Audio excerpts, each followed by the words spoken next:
listening to Radio Sputnik. Telling the untold.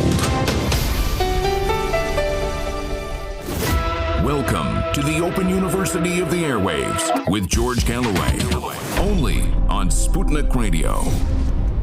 What did they know and when did they know it? Who stole Christmas in Britain? And who will be held accountable for the absolute catastrophe that is the British government and the Scottish government's handling of the coronavirus crisis? We'll be talking right up top with Moats medic Dr. Ranjeet Brar. And why don't you know about the biggest strike in the history of the world? Because it's in India, that's why. You will be hearing about it here on the mother of all talk shows. We will be talking to American royalty, Chris Hedges, on when we can expect strikes and even civil unrest in the United States of America. You think it's bad in Britain? In the United States, they've had one payment of $1,200, about £1,000, throughout the entire pandemic. And they just might get one payment of $600, maybe by New Year's Day. And trillions have been given to the corporate sector in the United States, but also here in Britain. We'll be doing a deep dive tonight on who gained what from the coronavirus. And we'll be looking at Syria. Will Joe Biden give a shot in the arms that cut the heads and slit the throats amongst the alphabet soup of extremism in Syria? We've got an expert guest on that too. So fasten your seatbelts. It's going to be a bumpy ride. After all, this is the mother of all talk shows. Radio Sputnik. We speak your language. The mother of all talk shows. The only education you can get for free.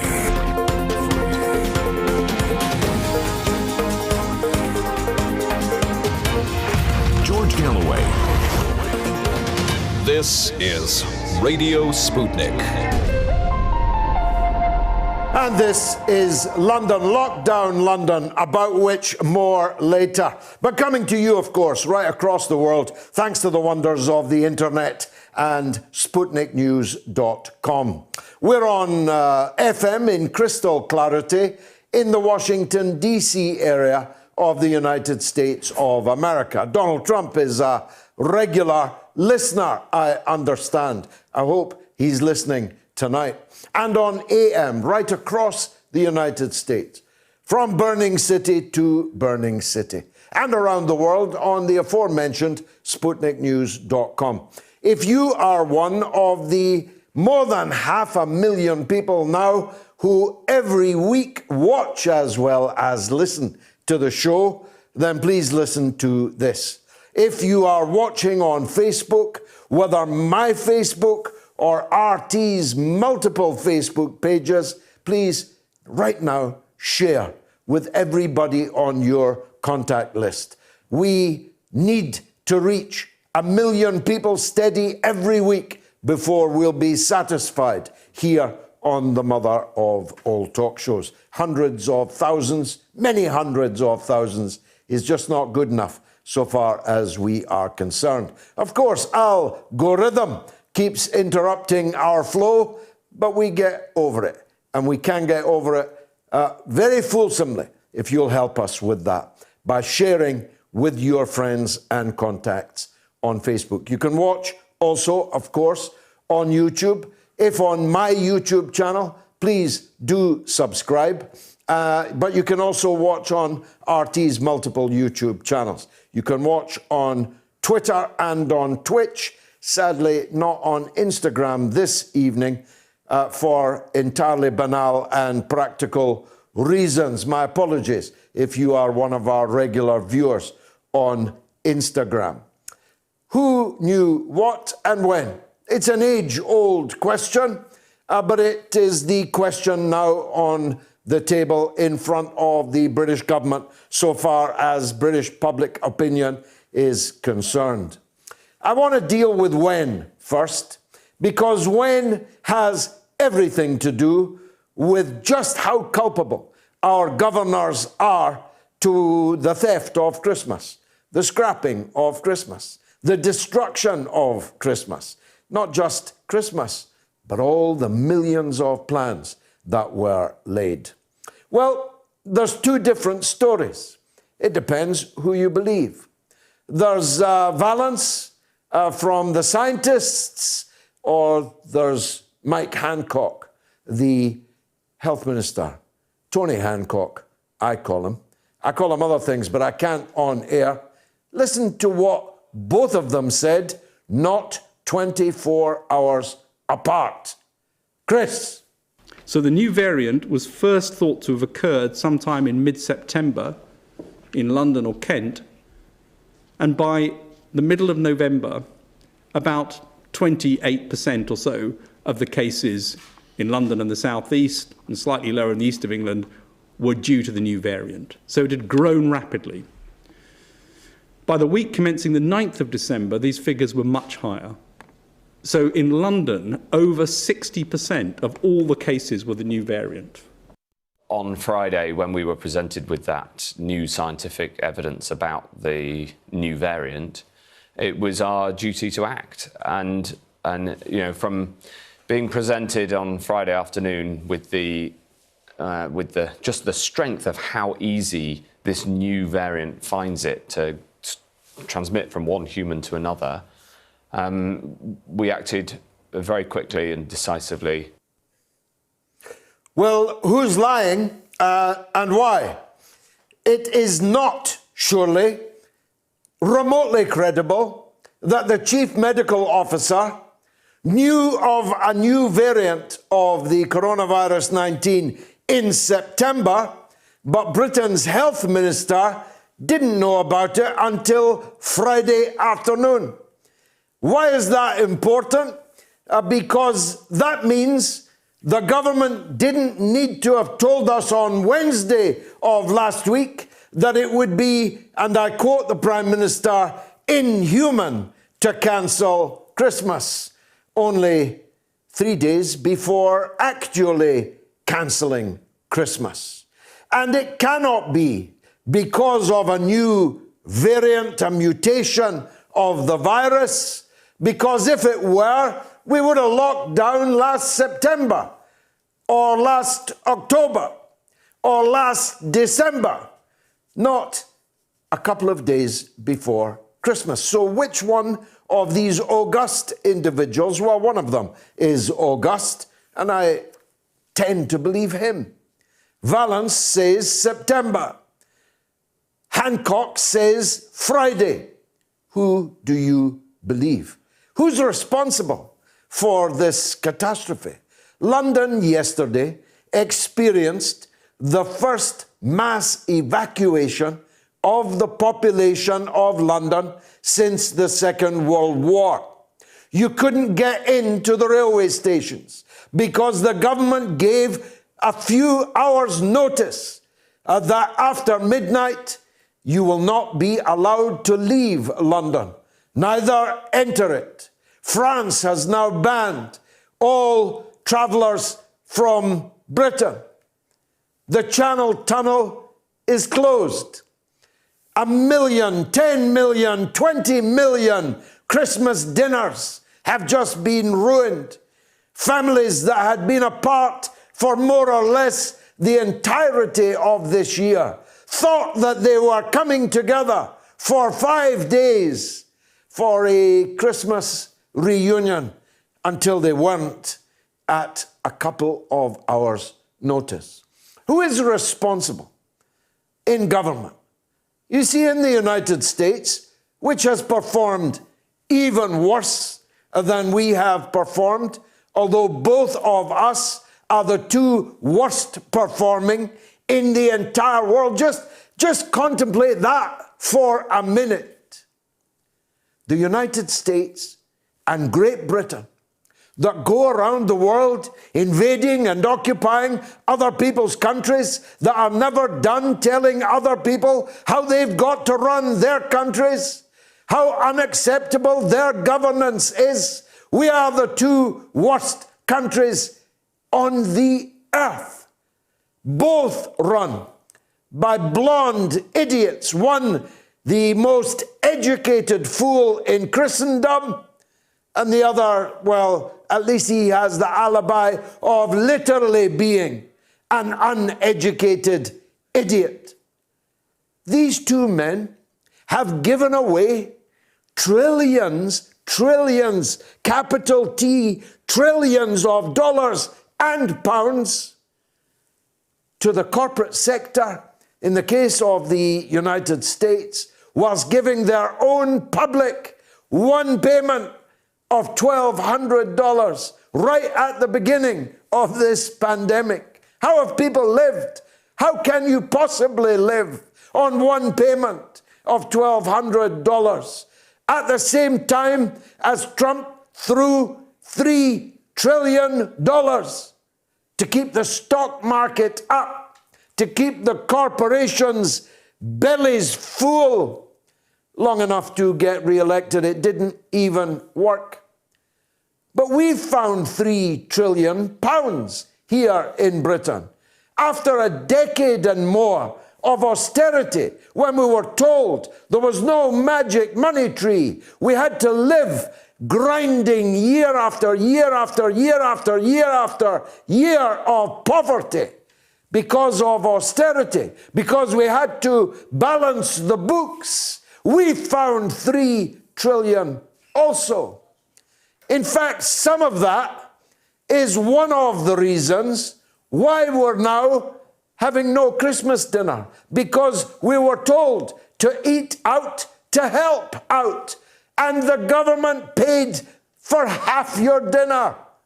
Half of your dinner was paid for by the taxpayer to stampede people into restaurants where they infected each other with coronavirus, and now look where we are. But most of the money, as it took the New York Times to tell us, so much for British journalism, huh? They came over from New York to investigate the expenditure of the British government during the time of the coronavirus. And guess what? They found that at least half of the British government's expenditure had been given either to friends and cronies of the Conservative Party, or oftentimes both, or to companies with no experience and no track record in the field that they were being given billions of taxpayer pounds to spend. So I said this to you many months ago. I'm going to say it now with emphasis. I will not rest until these people are on trial. Never mind voting them out. They should be on trial for grand larceny of the public purse, for mass killing by corporate manslaughter of scores of thousands of British people that didn't need to die, but died because of the state of our health service, of the state of our care system, and of the stampeding out of old people out of the hospitals into care homes where there wasn't so much as a paper mask for the staff or the people we were sending in there. Many of them already infected by the coronavirus, being pushed into a care home like a chemical device, like a chemical weapon, a biological weapon, sent in amongst the most vulnerable, our grandmothers, our grandfathers, our elderly parents, were killed by the callous incompetence of the people that are paid to represent us. And with almost silence from those that are paid to report on how government is doing. In Scotland as well as in England. But in Scotland, it's even worse.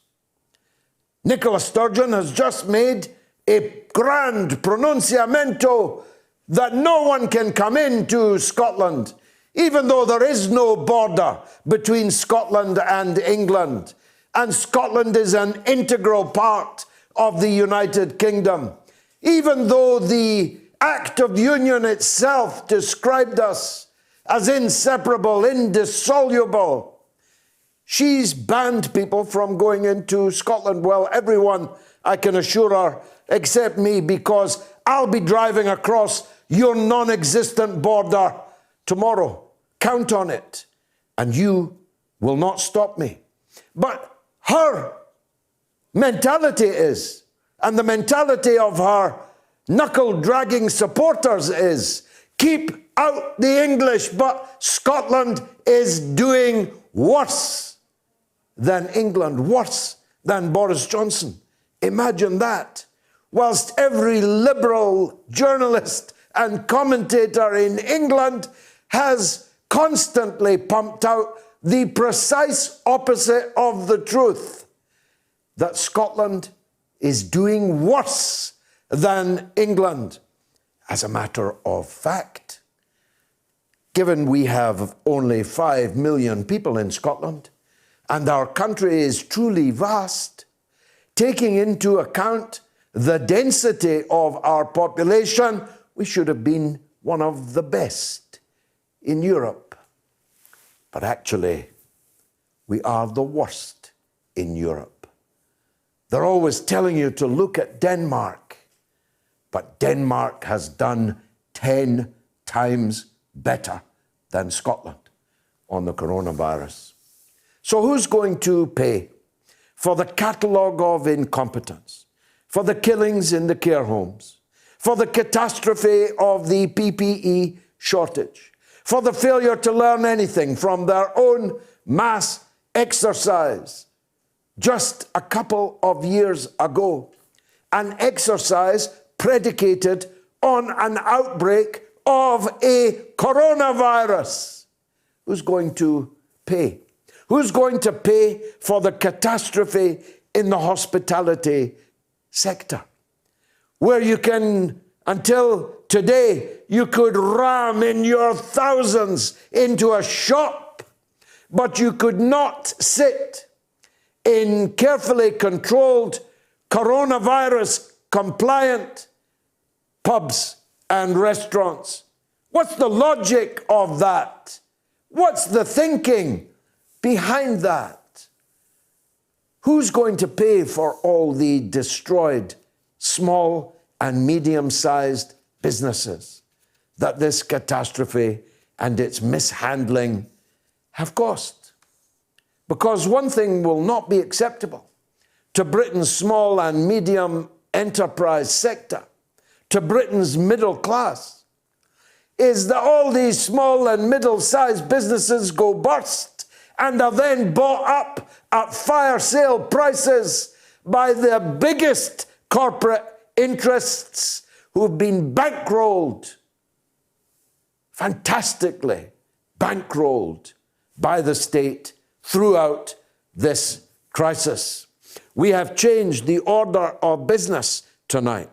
Coming up first is the Moats medic, Dr. Ranjeet Brar, because for us in Britain and now in Europe, this is the big story of the hour. It's the mother of all talk shows, all right. Radio Sputnik.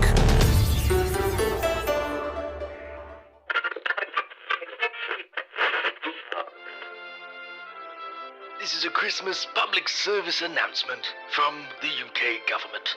Please indulge in a delicious Christmas dinner with the family, pigs in blankets, all of the trimmings. But if you have more than 3 children, I'm afraid only the favourite can eat indoors, takeaways and all that. You can see Granny, but we prefer it if you didn't. Perhaps stick her in the shed if you can. And if you live north of Milton Keynes in the UK, Christmas, I'm afraid, is cancelled. Or is it? Who knows? It'll probably all end in tears. We wish you a very Merry Christmas, but we better not catch you having a good one.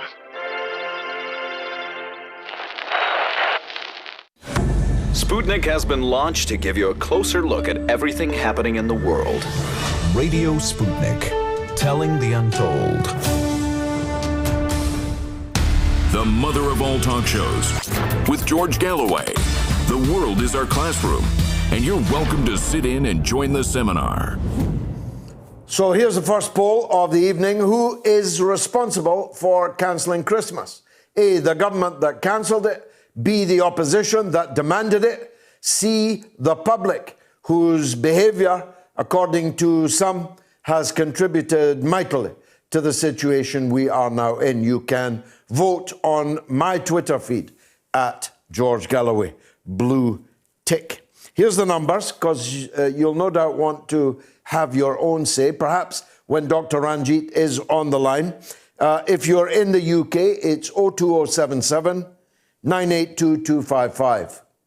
You get that? 02077 982 255. Or if you're in the US, 001 757 744 4480. Or tweet us, of course, at George Galloway at RTUK News. My goodness, 550 people have voted already. 56% of you blame the government, 7% of you blame the opposition, and 37% of you blame the public. So get voting on that. You've got about 1.5 hours so to do. Up first is the man who's led us through the whole of this crisis, which is now apparently reaching a level of emergency, a level of red alert unthought of just 24 hours ago. Dr. Ranjeet Brar, NHS consultant, physician and surgeon. Dr. Brar, thank you for joining us at an earlier hour.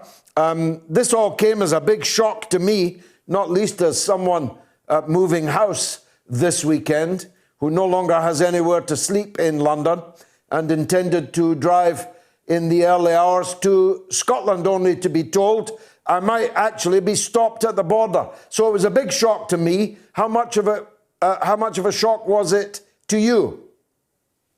George, good to be back with you. Perhaps again, not under these circumstances. And as you say, yeah, the coronavirus is a problem that continues to unfold for us in Britain and for the world. It wasn't a total shock to me. I have been looking at the numbers from the beginning. I do trust in the numbers that are well published by the Johns Hopkins Institute, and for which there's a broad cooperation around the world from health institutions.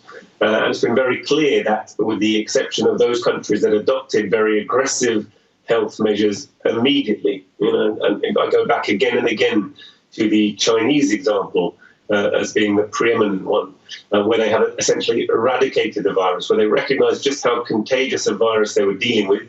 And despite its low mortality, if a large enough percentage of the population became affected, what a terrible toll it would take upon our population. They eradicated the virus. They had a pool party to celebrate in Wuhan. They had rock concerts. They're back to normal sporting ventures. Their economy will expand. They have essentially gone through the other side, and they're looking at a vaccine as a way of stopping reintroduction of infection from the outside.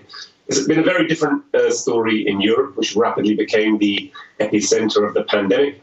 And really, we've never got on top of this, George. I know during the summer months we were slightly complacent, but even, you'll remember when we talked about it, I said, look, there's still a lot of the virus around in the country. There's no real efforts being taken to prevent its spread, to adequately test and track and trace and see where it is, and no real support measures being put in place for those who have the virus. And that's consistently remained the theme, so that what we've really seen is a kind of punctuated herd immunity. We have let in Britain the virus just run rampant and see what's happening. And the increased testing, we've been able to monitor what's happening more closely, be aware that there are greater numbers, but we've done very little to change the situation. And these very draconian measures of suddenly locking this down, suddenly locking that down, sometimes opening, sometimes closing, it's all been reactive as opposed to proactive. There's never been any sign that our government have had a clear handle or prepared to take the necessary measures, public health measures, to stop the virus from spreading through the population.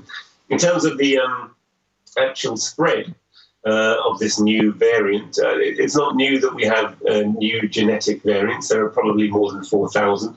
And this is a new variant that's been identified apparently in December, but it's a collection of other variants that we've previously known about. So, I mean, a lot of the alarm seems to be around this new strain. To me, the bigger story is why we are, despite just coming out of the second lockdown, really didn't get on top of the numbers and haven't taken the necessary measures to do so, George. Now, you heard the beginning of the show, I hope, in which Mr. Valance, Professor Valance, says that they knew of this mutation back in September, and we heard the hapless, no other way of describing him, I think, or at least no more polite way, the hapless Hancock, the health minister, saying how shocked he was to learn about it on Friday afternoon. Is that true?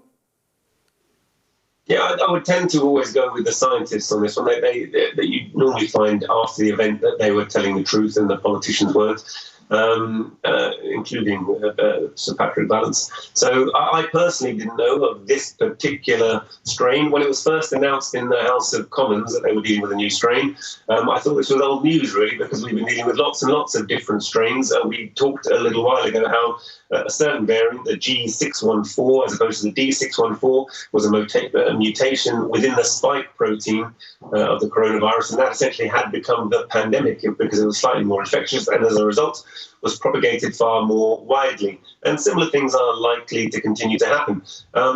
There's a collection of perhaps 17 different mutations, of which that is one. The N501Y is also a region in the spike protein, and that is the key variation that people are looking at, which are saying perhaps this is why it's slightly more infectious. But it doesn't seem to be a radically different agent we're talking about. We're talking about the same coronavirus, essentially, spreading in the same way, essentially. And to me, it's a slight distraction.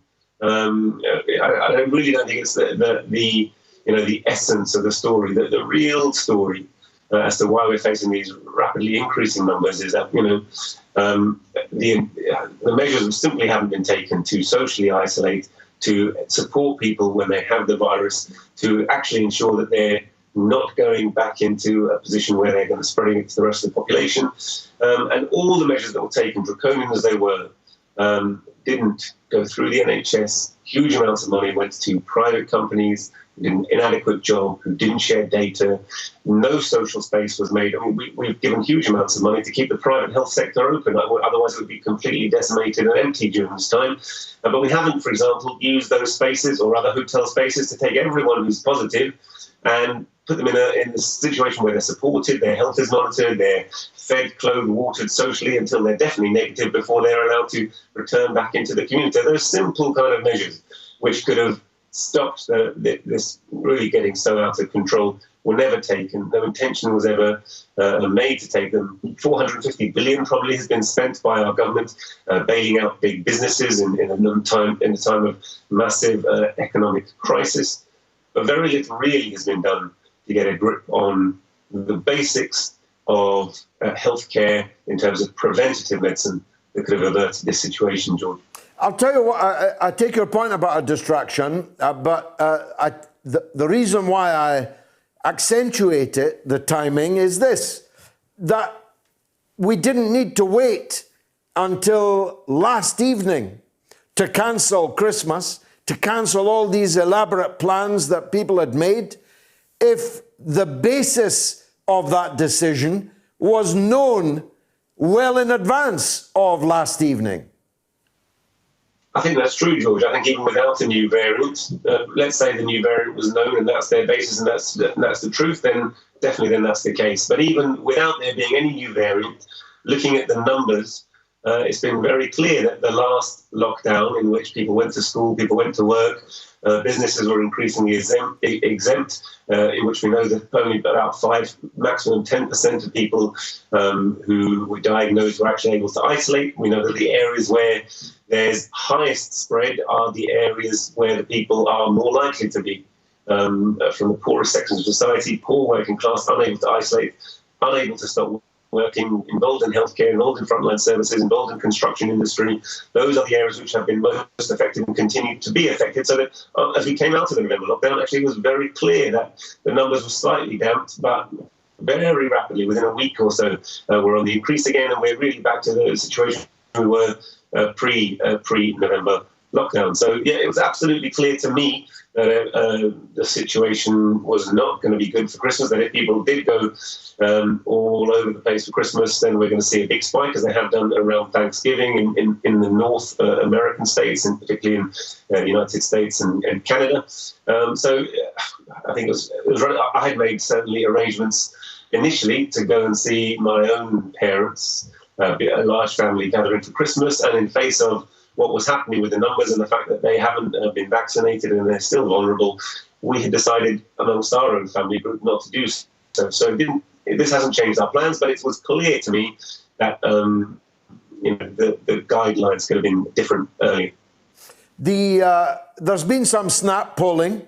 I don't know how much we can depend on it, how reputable it is, but the great majority of people support the government's action, although equally a great majority of people think that the government has handled the overall crisis poorly. And even in this poll, on this show, at least at the moment, only a little over half of the people blame the government for the situation. So how do we account for that, Doctor? It's a good question. I think when you have such a weak opposition, no one really is looking to another force capable, in their eyes, of doing a better job. And therefore, the haphazard meandering, the oscillation between lockdown and essentially herd immunity being the underlying policy. All of these things have been criticised, but now we're in this situation, a bit like the States under Trump. No one really knows what to do. No one really has an idea of how to get out of this situation. And we start to become fatalistic and say, well, it's just how it is. It's just an act of God. It's an act of nature. There's nothing that can be done about it. But, our press is also very carefully managing expectations, George. So, not a lot of positive reference is made to the incredible health measures taken by China. Not a lot is made of the fact that actually it doesn't have to be this way. That there's no reason why humanity in the 21st century, with all the technology we have, is incapable of taking very basic health measures. Why are we in the situation where we're essentially taking the same measures that were taken around the time of the plague in the 16th century? Why is the only thing we can do to lock ourselves up in our home or hope that we'll be okay? Because that's essentially what we've been relying on. Let the vulnerable shelter. The vulnerable are unable to shelter. So this has taken a huge toll. I am, glad that there's a certain amount of vaccine become available, and some of the most vulnerable will be vaccinated, and that will show us in this country some kind of way through. But equally, if you look at any single aspect of the handling, it's incredibly clear that we've not been led by science, we've not been led by medicine, we've been led by politics, we've been led by business, the business interests of an incredibly wealthy elite.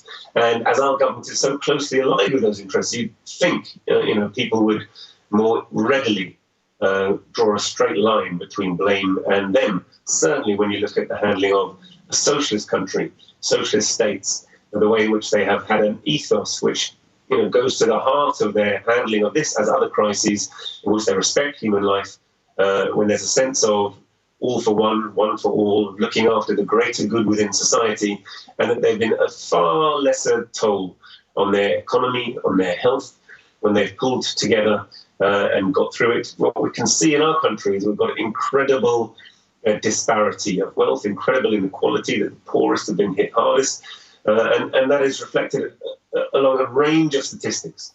But really, it goes to the heart of why our government and the United States, two apparently the richest nations on earth, have fared so very, very poorly in what should be a matter of simple health management, George. A couple of quick calls, if you will, Doctor. Michael is in Coventry with a question on the vaccine.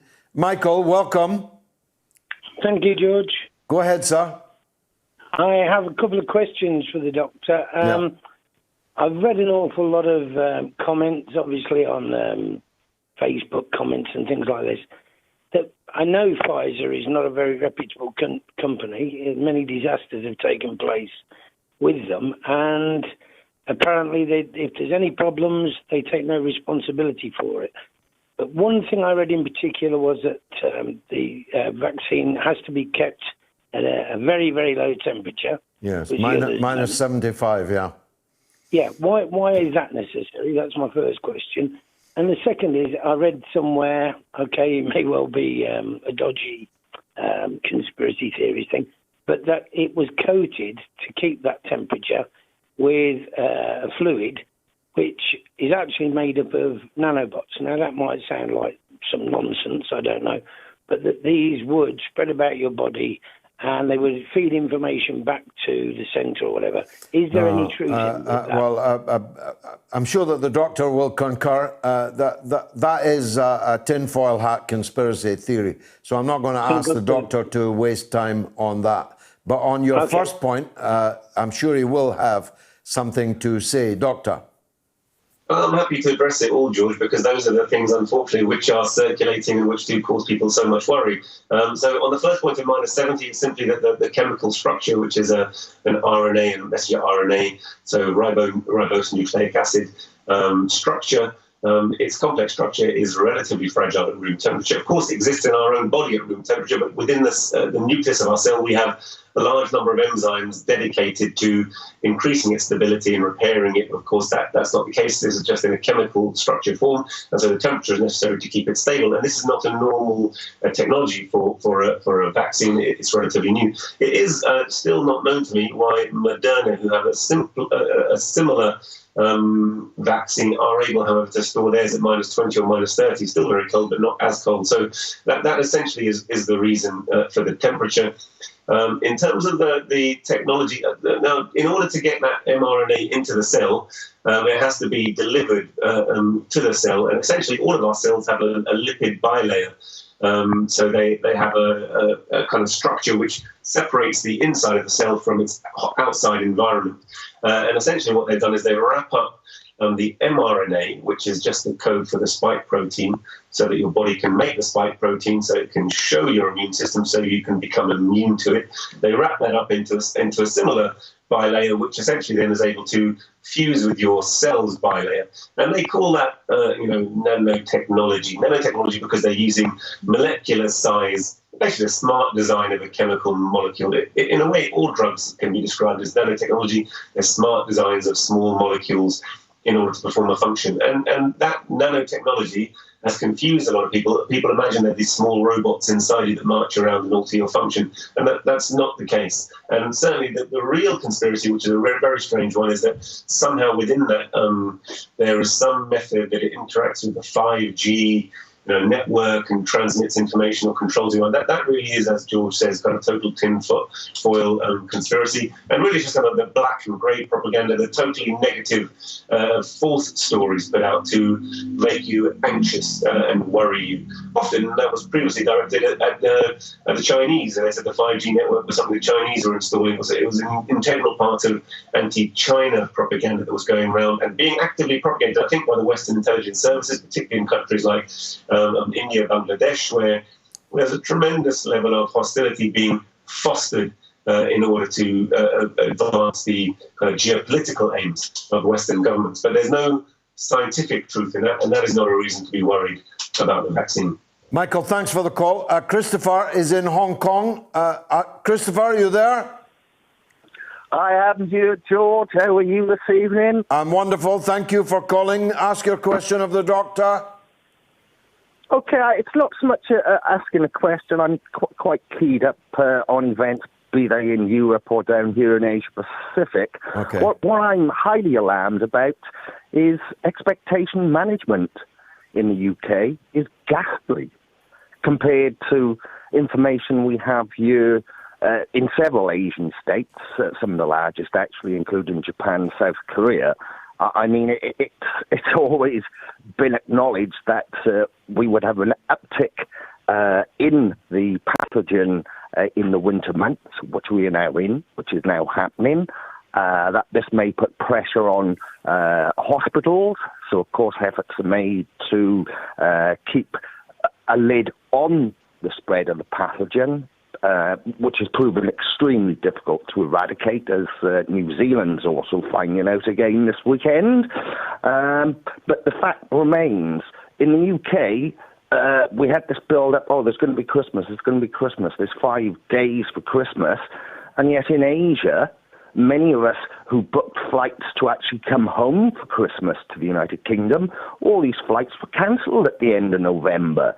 So our expectations were there is no Christmas. I'll go further than that, George.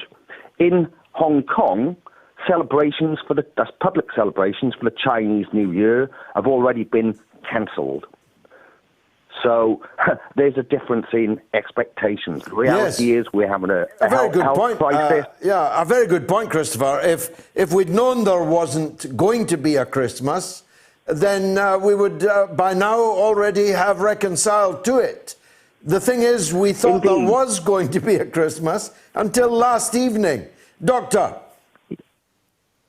Yeah, I think from the beginning, Boris made tremendous play of saying how important Christmas was, and we've got to get through this, and it's like jam tomorrow. It's like children at a nursery, isn't it? You can do whatever we say, and you'll have this free for all at Christmas, and it does seem very, very poor management. But if you look, I can tell you, I've had a very busy week in the hospital, lots of on calls, and I'm obviously dealing with surgical emergencies. But I can tell you, there's a huge influx of patients into our hospitals. Of patients with the respiratory complications of COVID. I can tell you that the hospitals are really straining. There is bed crisis. We are being asked to minimise admissions to the hospital because otherwise, they're going to be simply not enough beds. And I can tell you that my patients who are not coming to hospital with COVID, I'm extremely anxious about our ability to protect them from COVID when they come into the hospital. And we're working very hard to achieve that, but it's incredibly difficult because whereas in China they built entirely separate facilities to deal with the coronavirus from everything else. We had Nightingale hospitals which are empty because they're not staffed, and we never had the intention to use that. We envisaged that everyone would become so well and we'd fill them with ITU beds and they'd sit there, whereas in fact we triaged people who are simply not fit enough to make it through, and very few of them are getting onto the ventilators. But actually, what we're seeing is a total failure to manage this pandemic at a governmental level. Individual clinicians don't have the ability to totally transform the shape of our health service overnight. We struggle anyway in a normal season with the normal levels of flu admissions we're seeing because our bed state is so low, because our We're losing you there, Doctor. Apparently the line is not now stable. Thank you, Christopher, in Hong Kong. As it happens, I was overrunning in any case.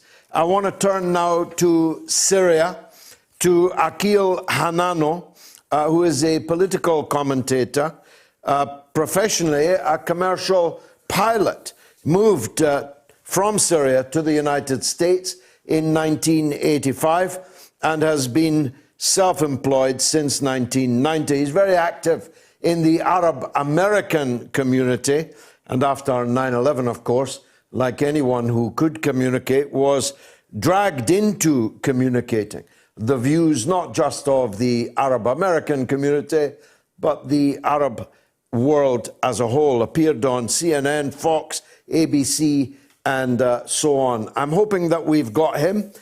If we have not, let me read some comment. Lars says, I'm dumbfounded at the fact that nobody in the so-called mainstream media or in Her Majesty's most loyal opposition has called for Boris Johnson and Matt Hancock to resign. They're getting a free pass on everything they do wrong. And Lee says both the scientists and Hancock need sacking. Wendy says it's going to get worse when the bad weather arrives. The flu and COVID will stack up. And Rachel says these measures should have been taken sooner by our government. But these measures are necessary as the NHS is in crisis in many areas of the United Kingdom. And Will says COVID spreads because people are either too selfish or thoughtless to follow some simple rules and show some consideration for others. 37% of the poll so far blames the public. Ben, with all that's happening, is Christmas with our loved ones more important than protecting our people, our families? And Cameron says the mental state of our people as a result of lockdowns will kill many more than the virus. Where has the mental health funding gone for our NHS? I think we have Akeel now on the line. Akeel, welcome to the mother of all talk shows. I wanted to talk to you because it's now clear that Joe Biden will be entering the White House in just a few weeks' time, but equally clear that the foreign policy establishment will more or less be the Barack Obama, Hillary Clinton White House all over again, which can't be good news for Syria, because it was them that launched the war against Syria. Now, most people thought the war was over, or at least had failed. But what about if the new Biden administration gives it all a big shot in the arm? New energy, new money, new ill intent. What do you say to that?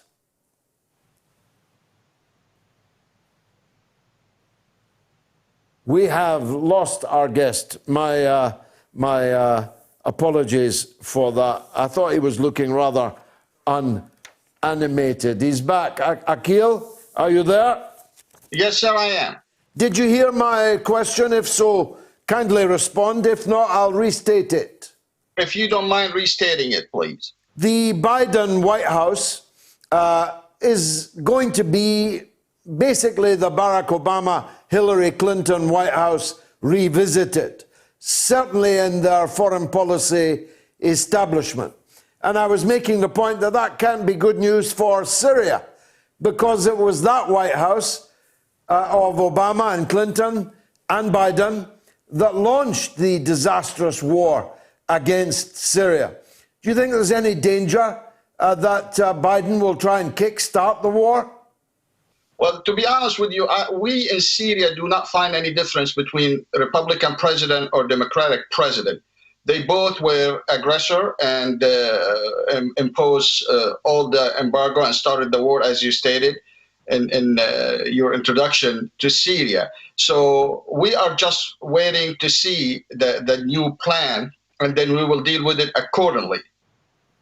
Yes, but most people, most informed people, imagine that the war in Syria was, if not over, then close to over. Certainly, the regime change operation had failed, that Syria had prevailed.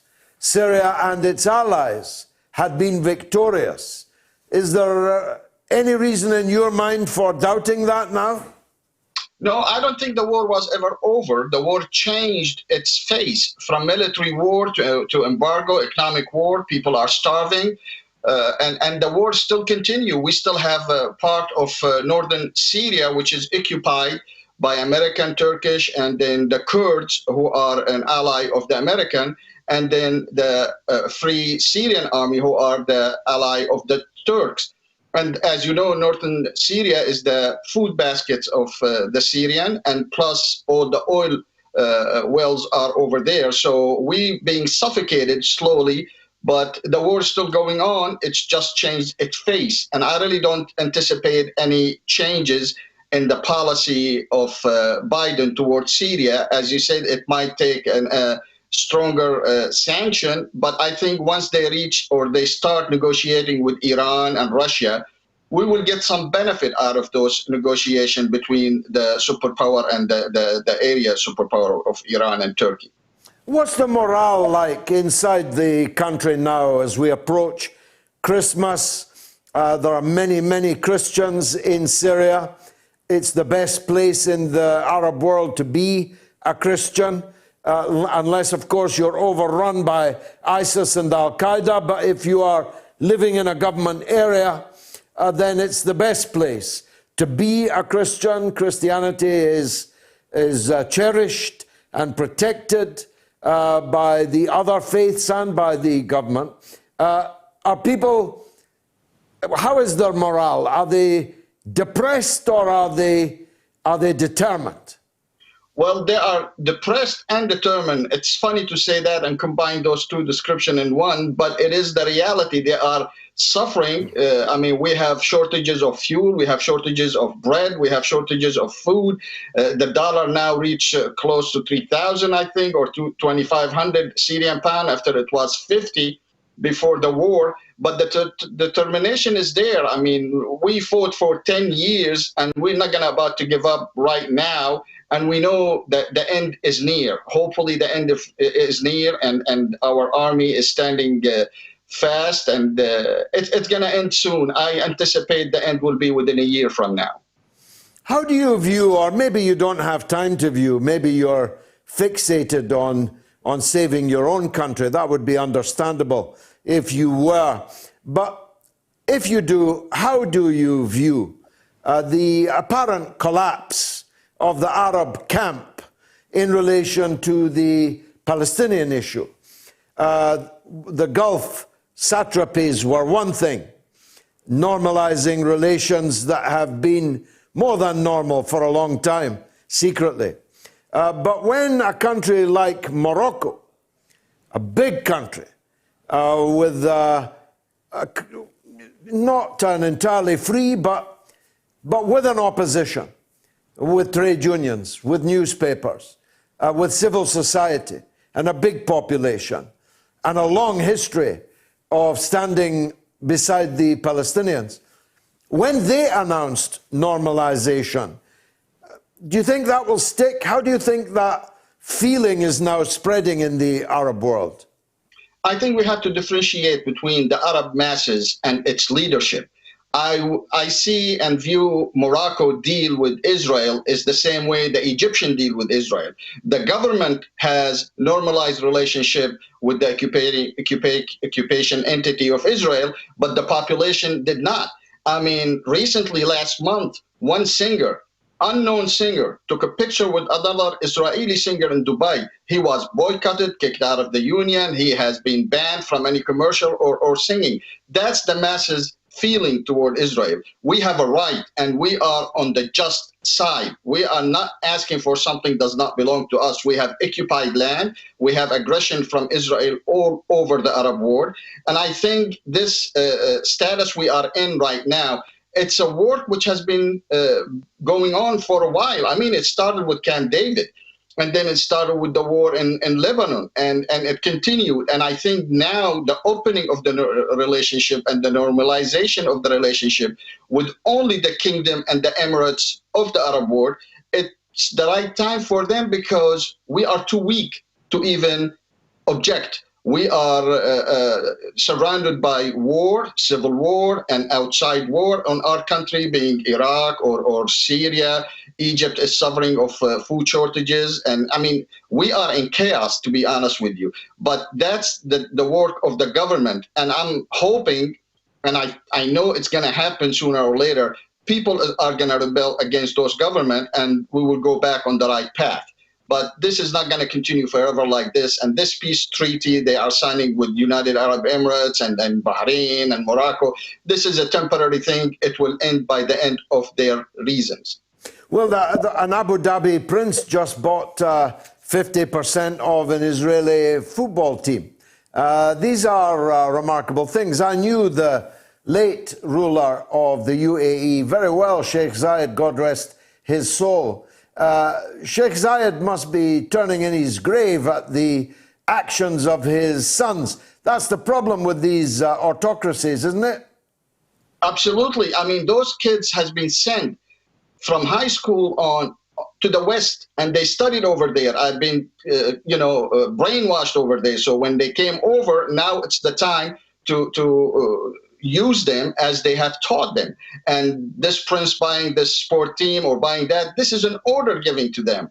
You need to spend this amount of money on this field or that field in order for the relationship to be fruitful and to continue. And for us, as Trump said it, King, if we leave you, you're going to collapse within 2-3 weeks. I mean, the West leadership saying that openly. God knows what they say secretly to them. The threat of another Arab Spring in their country, that by itself might have them turn around and do whatever the West want them to do. The problem, Mr. Galloway, that we in the Arab world are suffering the circumstances of the oppression of the West from the Holocaust on. We are paying the price even though we had nothing to do with it. So I feel sorry for the Jewish people and the Arab people being stuck in this dilemma, because we become an enemy even though there was a huge Jewish community between Morocco and Syria and Egypt and Lebanon. And we fell on to this Sykes-Picot Treaty, as they say, and the creation of the so-called State of Israel. Finally, it's quite likely that the policy of the Biden administration towards Iran will be less bad than the policy of the Trump administration towards Iran. If the United States were to re-enter the nuclear deal with Iran, you said earlier that this would have some benefits for the rest of the region. What did you mean by that? I mean, there would be a compromise. I don't think the treaty between Iran and the West is going to go back to the day it's been canceled by the American president. I think there will be a new negotiation, not maybe on the principle, but there is some side issue has to be solved. And part of this side issue is Syria and Iraq and the Palestinian. There is certain thing has to be given. I mean, negotiation is give and take. Compromise will definitely happen from both sides. Now, what kind of compromise? That's what we're waiting on. But any compromise between the Iran and the West will benefit the region in general. So the Kushner plan seems absurd now. Seemed absurd at the time. Correct. That dies with his father-in-law leaving office, doesn't it? Oh, absolutely. I mean, the presidency of Donald Trump itself is absurd domestically and internationally. So it did not give anything. I mean, President Trump said, I'm going to cancel the treaty with Iran, for example, but he didn't give any alternative. Domestically, also, he was trying to cancel the Obama health care without giving an alternative. So definitely, Trump era is finished as far as the foreign policy in the Middle East. Thank you very much indeed, Akeel Hanano, for joining us on the mother of all talk shows. Much appreciated. Okay, the poll is doing good numbers. Who is responsible for cancelling Christmas? A, the government, 57%. B, the opposition, 6%. C, the public, 37%. Quite surprising, that number for me. 1,335 people have voted. You've got about an hour left to cast your vote on my Twitter feed. A reminder of the numbers, 02077 982 255. And if you're in the US, 001 757 744 4480. Or tweet me at George Galloway at RTUK News. But first, it's the news with Jamie Lowe. The mother of all talk shows. The only education you can get for free. Radio Sputnik. We speak your language. Find us at SputnikNews.com.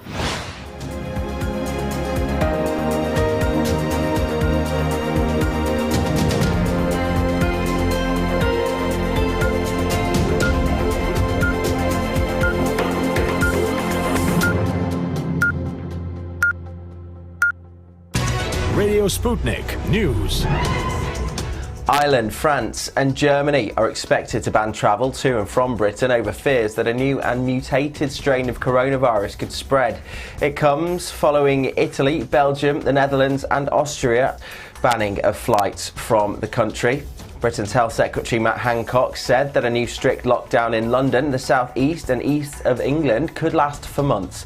Millions of people across the UK have seen their festive plans severely restricted or scrapped as a result. Wales has also entered a new shutdown, with the health minister saying that the new variant was seeded, he said, in every part of the country.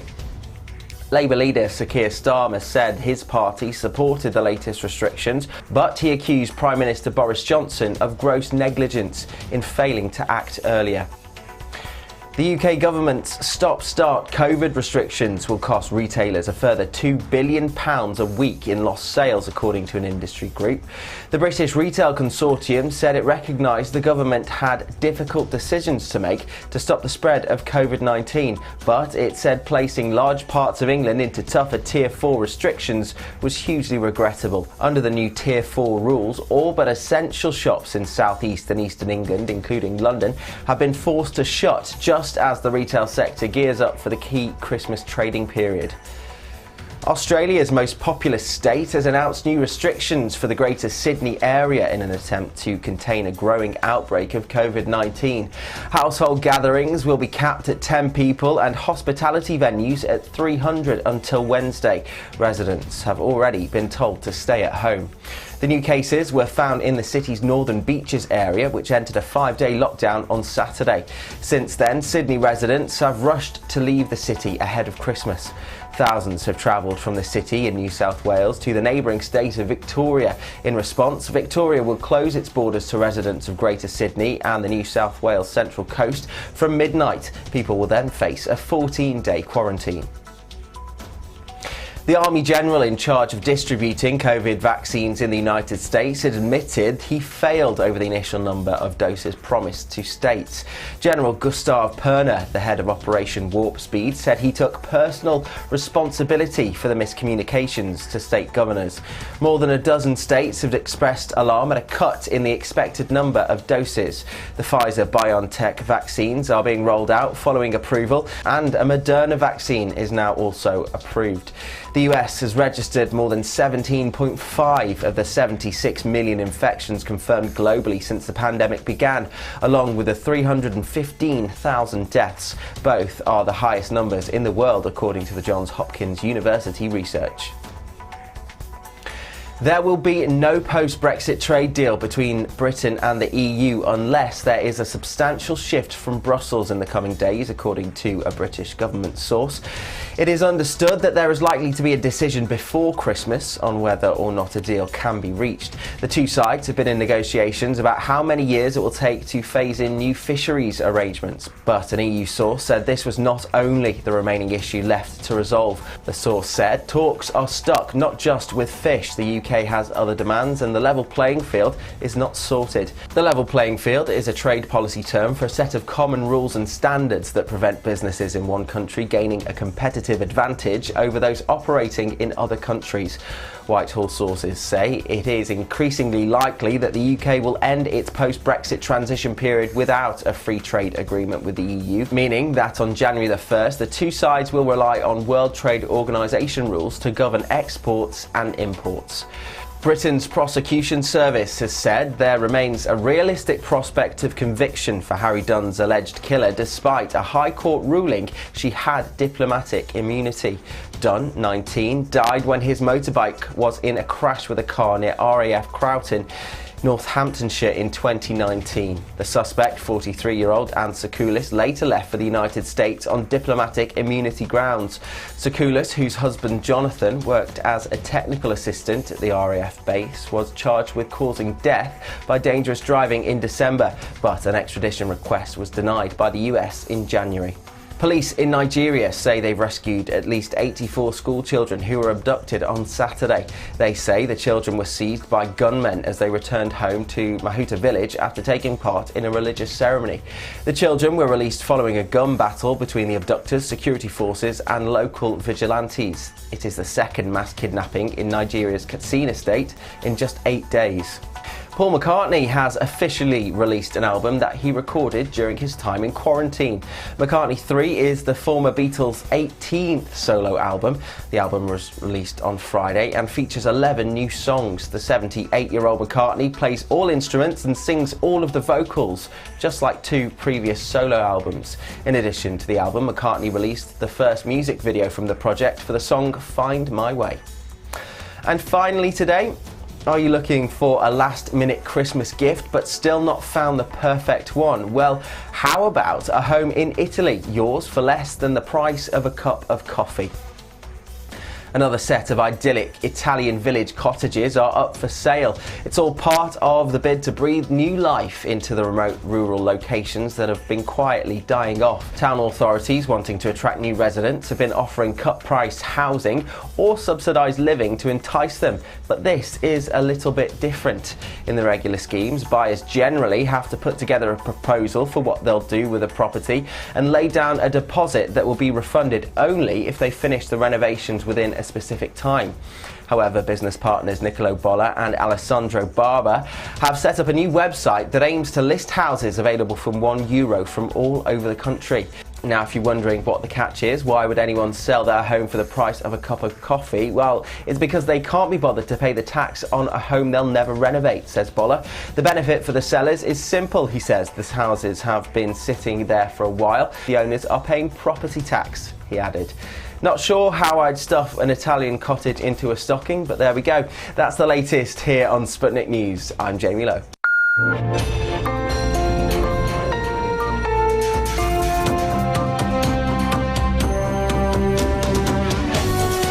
You're listening to Radio Sputnik.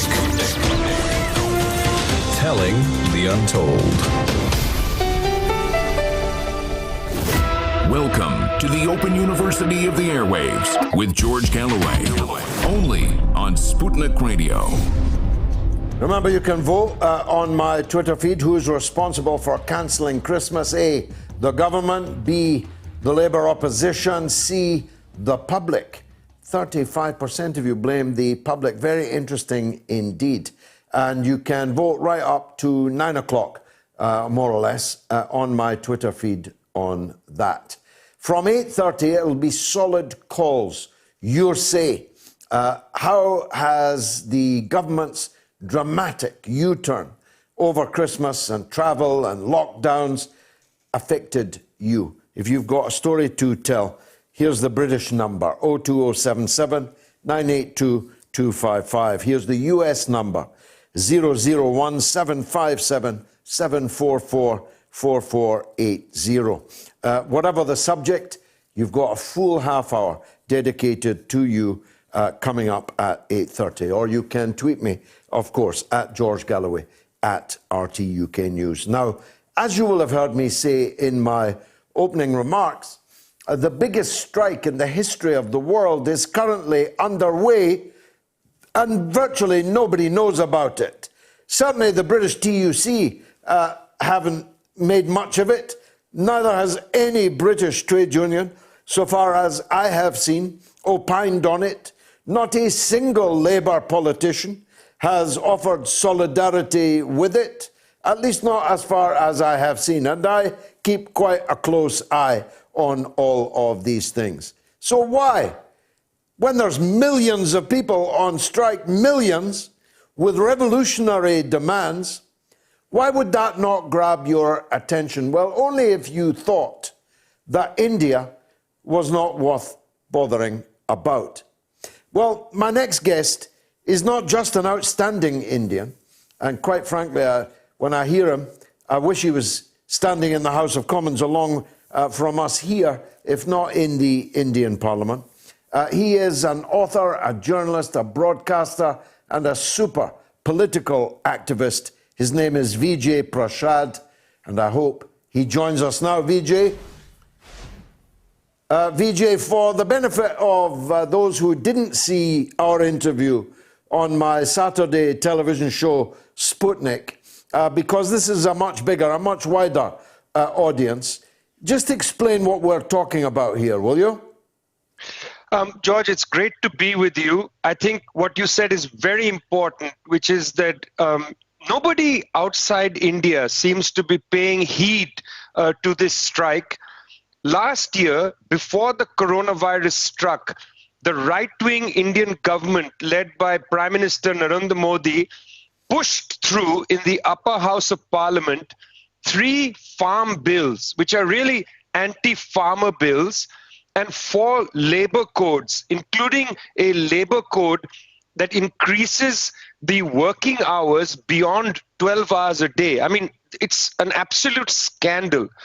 So on the 26th of November, 250 million workers and peasants conducted a general strike. Let me just repeat that number, George, because Yes, I don't want people to miss that. You better. Yes.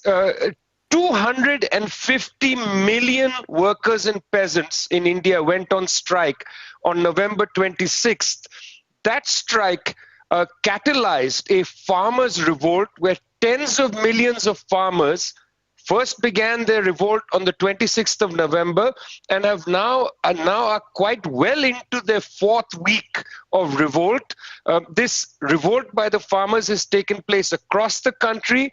The government of Mr. Narendra Modi has tried to, come in and say, here are some concessions. The farmers have rejected the concessions. They want the withdrawal of these farm bills, which are essentially privatization of farming in India, and they would like very much to get the corporates out of their hair so that they can grow the food they want to grow and feed the people in the way that the people need to be fed, which is ecologically, which is sustainably, and which is without the expenses of food bankrupting people.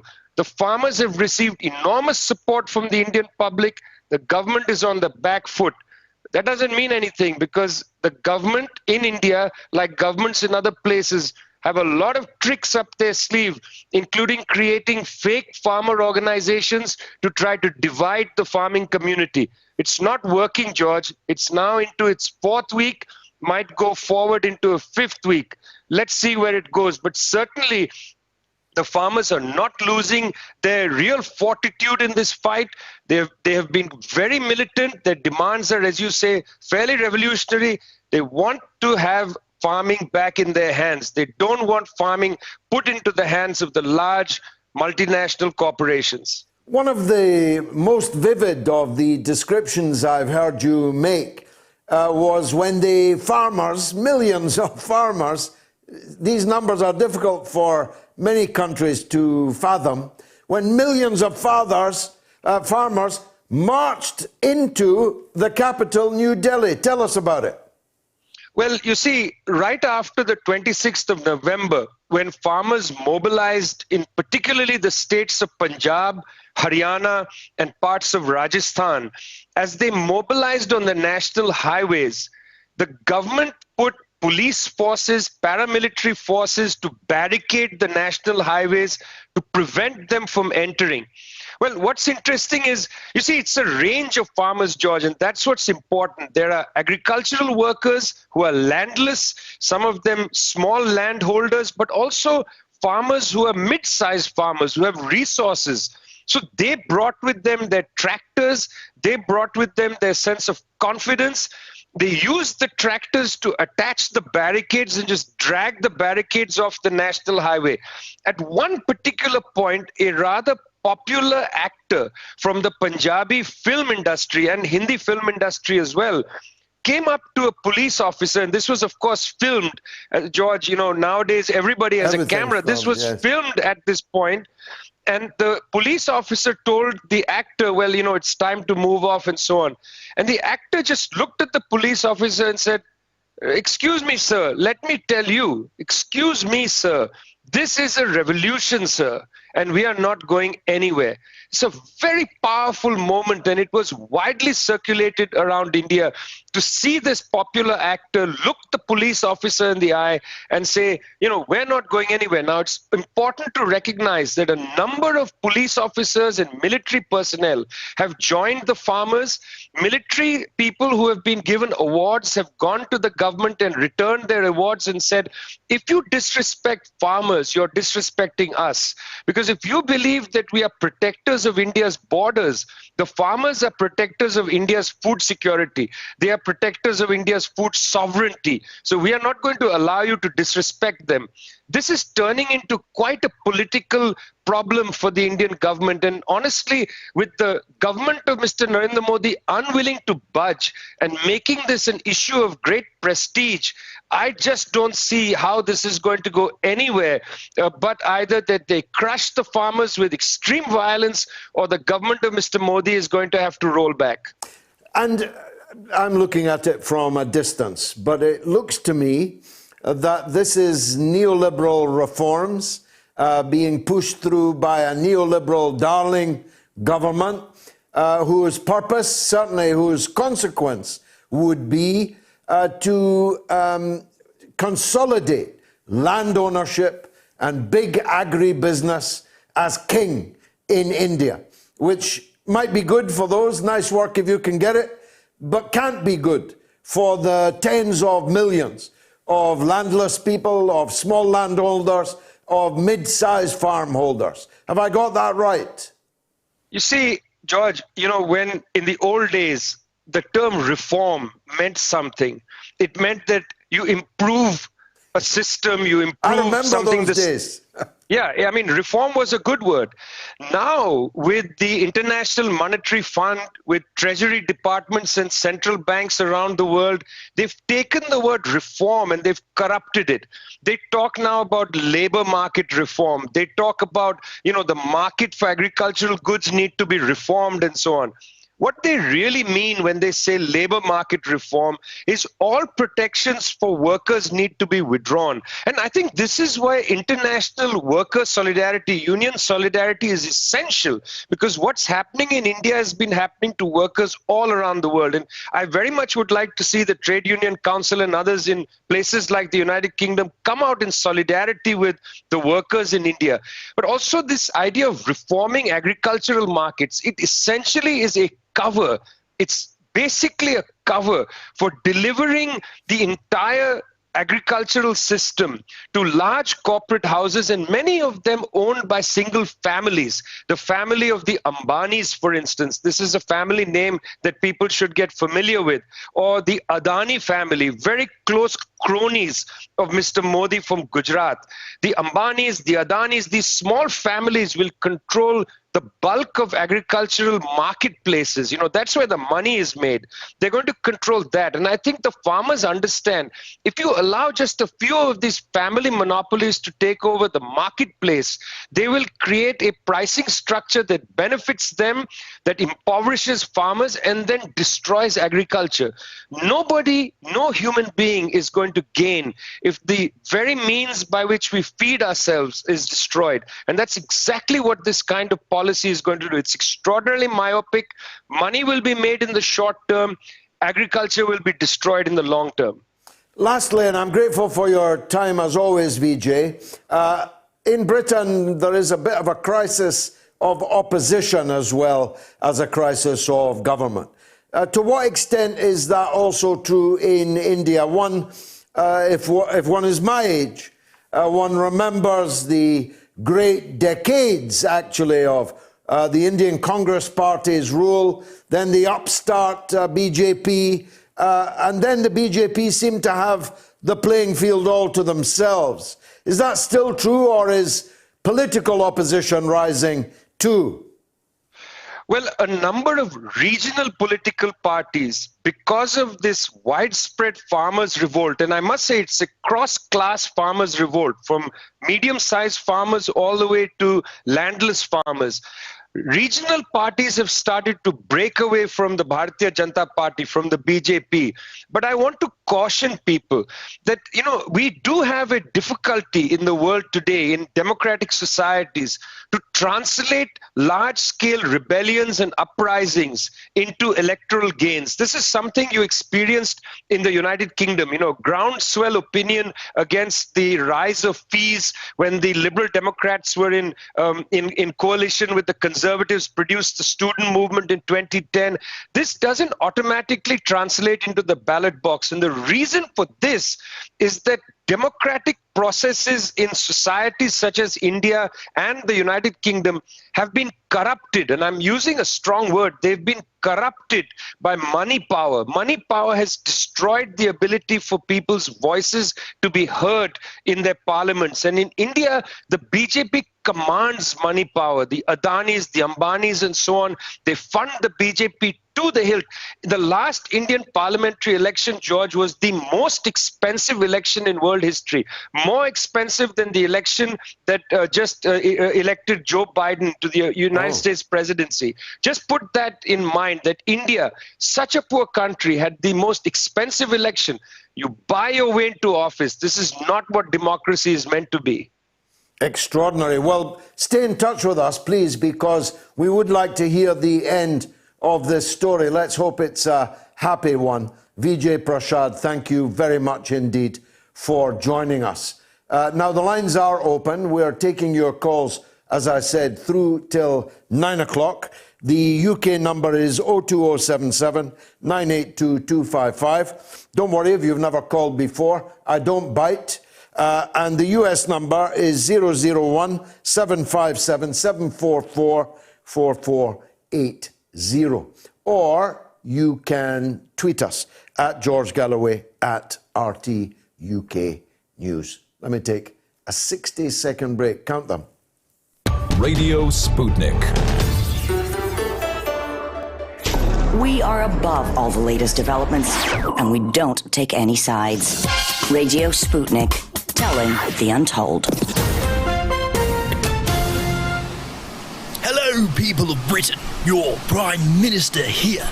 Not only am I helping British people get its fish back, but I'm helping these fine gents get their fish supper. Isn't that right, my wet seafaring friends? Aye, about bloody time they showed up north and did some tell. Yes, quite. Mushy peas, battered cod, quintessential British pub grub. Even hoping to see some sexy mermaids. Just don't tell Carrie. Incoming! Chuff it out! Crikey! What's that in the distance? Pirates? Worse, son. The French. Wake up and smelt garlic, boys. It's time to do some farting. Oh, look, another ship. Ah, Boris, didn't they know they've been farting buggers off since 1972? It's time to get our waters back, Cocker. Yes, quite well. I've come prepared. No, not that one. No, not time for faction. I'm ready to defend British waters. Where's the hand in the pocket? Turn that bloody music off and take that bloody hat off. Come on, get the finger out. I'm channeling my inner Horatio Nelson. Battle of Trafalgar. Down with the French ships and all that great British history. Man the cannons! Aye, put that bloody champagne down, you rate tough. Do some bloody work, for Christ's sake. I hereby christen this vessel HMS Victory! Quick, somebody throw him overboard! You're listening to Radio Sputnik.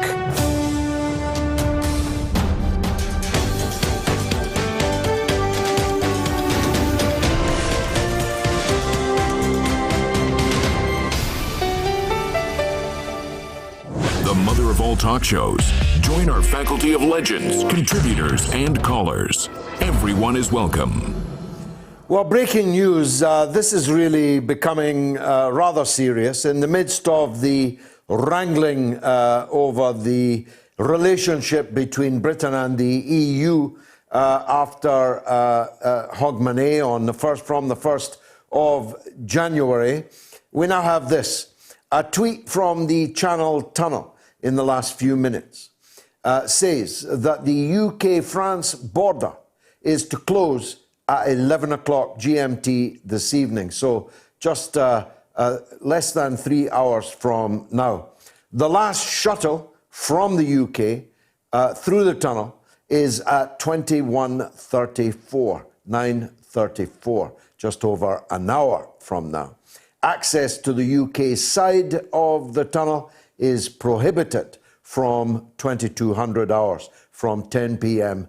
London this evening. So that's the Netherlands and France have sealed their borders against us and still want, and Belgium, and still want the lion's share of our fish as part of the price for a deal with them. A downturn, you might say, in British EU relations. As I say, I'm taking calls right through till 9. You may have a point of view on this or anything else that you've heard in the show. You may also know from my social media that I received, lucky me, I say, to MI5 next door and MI6 across the river. Lucky me, I received my own personal delivery of a gigantic dump of anonymous records and material, secret stuff, which is devastating, is the only word I can use at the first glance. It is extremely significant. It deals with the British government's role in Lebanon. And all I can tell you at the moment, because I need to try to verify and, in any case, deeply read the material that has been given to me, but here's a taster. It seems to be the case that the British government gave millions of your pounds, to the Tories' favourite advertising agency, Saatchi. And Saatchi's job was to get to work on the young people of Lebanon. Would that millions could be spent on the young people in Britain, but no, millions of pounds spent by Saatchi in Lebanon to try to win the young people of Lebanon to Western values. Now, of course, the British government knows how hated it is in Lebanon, as indeed it is virtually throughout the Arab world. So stooge Lebanese charities, which Anonymous have adumbrated at very great depth and length, were given this money by Saatchi, money that belonged to you, to get to work on the minds of youth in Lebanon. You couldn't make it up, but then you don't have to make it up because it is already happened. And I'm going to reveal it to you, whatever the friends think next door or across the river, because what the British government does with our money is our business. It should never have been a secret in the first place. And it won't be a secret by the time I've finished telling you about these anonymous documents. Actually, so far, these are the countries that have closed their borders to the UK: France, Italy, Belgium, Germany, Ireland. Ireland? Really? Seriously? Turkey and the Netherlands. Whatever happened to the special relationship with Ireland? My goodness. One hopes there's no reciprocal action taken by the British government on that one. Mark says it's the idiots on here saying they're still travelling that will make sure this hell never ends. Well, let me tell you something about idiots, Mark. Let me tell you that this evening, although London is locked down, a flight arrived. No, 2 flights arrived at Heathrow from Brazil. The second worst affected country on the earth. 2 flights from Brazil arrived in Heathrow. This is my point, Mark. None of these policies is joined up writing. These policies all mutually contradict each other. When we had our first lockdown, there were still flights arriving every 10 minutes from every COVID-stricken part of the world, and the passengers got off the planes and got onto the tube and made their way through the public throughout London and beyond. None of these policies is joined up writing. If you were referring to me, Mark, I have no alternative. I have a wife and 5 children, and they can't sleep on the street in London. And there is nowhere else that we can sleep except in our house, our only house, which is in Scotland. So put that in your pipe, Nicola Sturgeon, and smoke it. O'Day says Boris Johnson is the second worst British Prime Minister after Margaret Thatcher. And Renee says, agreeing with George about the government's short-sighted interventions in COVID-19 and the lack of proper lockdown restrictions. However, many citizens also need to take responsibility for not adhering to health and safety protocols. And Maya says the government are 100% to blame because they failed to lock down early and properly the first time. And Ali says everyone is to blame. Some of the public are in denial. They don't care about social distancing. The opposition are opposing the government just to make it fail. The government is having two main issues: handling the pandemic and handling the public. We need true leadership who can make informed decisions that we can rely upon. Chance would be a fine thing, Ali. I wonder where we'd actually find that true leadership. Now, am I behind the times? I am. This is the week that was. On this day in 1973, Spain's puppet prime minister was assassinated. The real power was, of course, the dictator Francisco Franco. But Admiral Luis Carrero Blanco was killed in a car bomb attack in Madrid. I remember it well, 1973. The 70-year-old, his bodyguard, and another driver died instantly, and 4 other people were injured after a remote-controlled bomb was detonated as he passed. Basque nationalists were blamed for the murder in retaliation for the execution of Basque militants in Spain. 16 years later, this week, in 1989, US forces invaded Panama in a bid to oust the dictator Manuel Noriega, a dictator that had hitherto enjoyed the United States' total support. Around 200 civilians, 19 American soldiers, and 59 Panamanian troops are believed to have died in the fighting after President George Bush Sr. sent forces into the Central American country before dawn. General Noriega fled, but was caught within a week after he was tracked down by US troops at a Vatican embassy. He was brought to trial. Wasn't he forced out by loud rock music, I seem to recall? He was brought to trial in Florida the following month, where he was sentenced to 40 years in prison. Although you might ask what right the US had to try a foreign national they had expropriated from his own country. The sentence was later reduced to 30 years by a US judge. He was released on humanitarian grounds in 2017.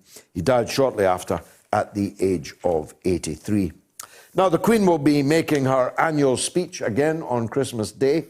On this day in 1995, she urged the Charles and Diana, the then Prince and Princess of Wales, to seek an early divorce. They did. She died. Charles quickly moved on. It's a day that those of us of a certain age will never forget. On December 21st, in 1988, a Pan American jumbo jet with 258 passengers on board crashed onto the town of Lockerbie in Scotland after a bomb went off in a forward hold. In total, the 259 people aboard the flight and 11 on the ground died in the explosion, which took place 38 minutes after takeoff. The debris from the aircraft was scattered across 845 square miles. The subsequent police investigation was the biggest ever mounted in Scotland and became a murder inquiry when evidence of the bomb was found.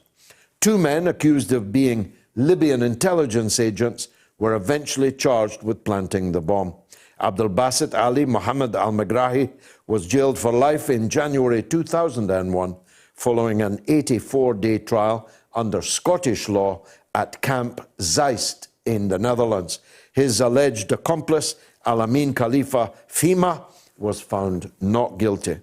Megrahi protested his innocence to his death. 2 appeals failed, but a third, posthumous one, launched by his family, has been heard by Scottish judges. A verdict is awaited. On a more cheerful note, in this week in 1972, the Chilean Air Force found 14 survivors from a plane that had crashed in the Argentine Andes over 2 months before. 4 days after the rescue, a Santiago paper alleged that the survivors became cannibals to warn off starvation. The group confirmed that they did eat human flesh at a press conference 2 days later. In 1898, French scientists Pierre and Marie Curie discovered radium. Marie actually carried about a radioactive isotope in her pocket. Don't try that at home. And in 1968, Glenn Campbell's album, The Wichita Lineman, went to #1 in the US. And now Glenn Campbell is the chief political editor of BBC Scotland. And in 1972, in this week, more than 10,000 people, were killed after a 2-hour earthquake which ripped through the Nicaraguan capital of Managua. The devastation caused by the earthquake was blamed on badly built high-rise buildings which collapsed. And in 1946, the perennial Christmas classic film It's a Wonderful Life premiered in New York, directed by Frank Capra, starring James Stewart, Donna Reed, and Lionel Barrymore. In 1962, more than 1,000 men taken prisoner at the Bay of Pigs invasion of Cuba a year earlier returned to the United States in time for Christmas. Wasn't that festive of Fidel?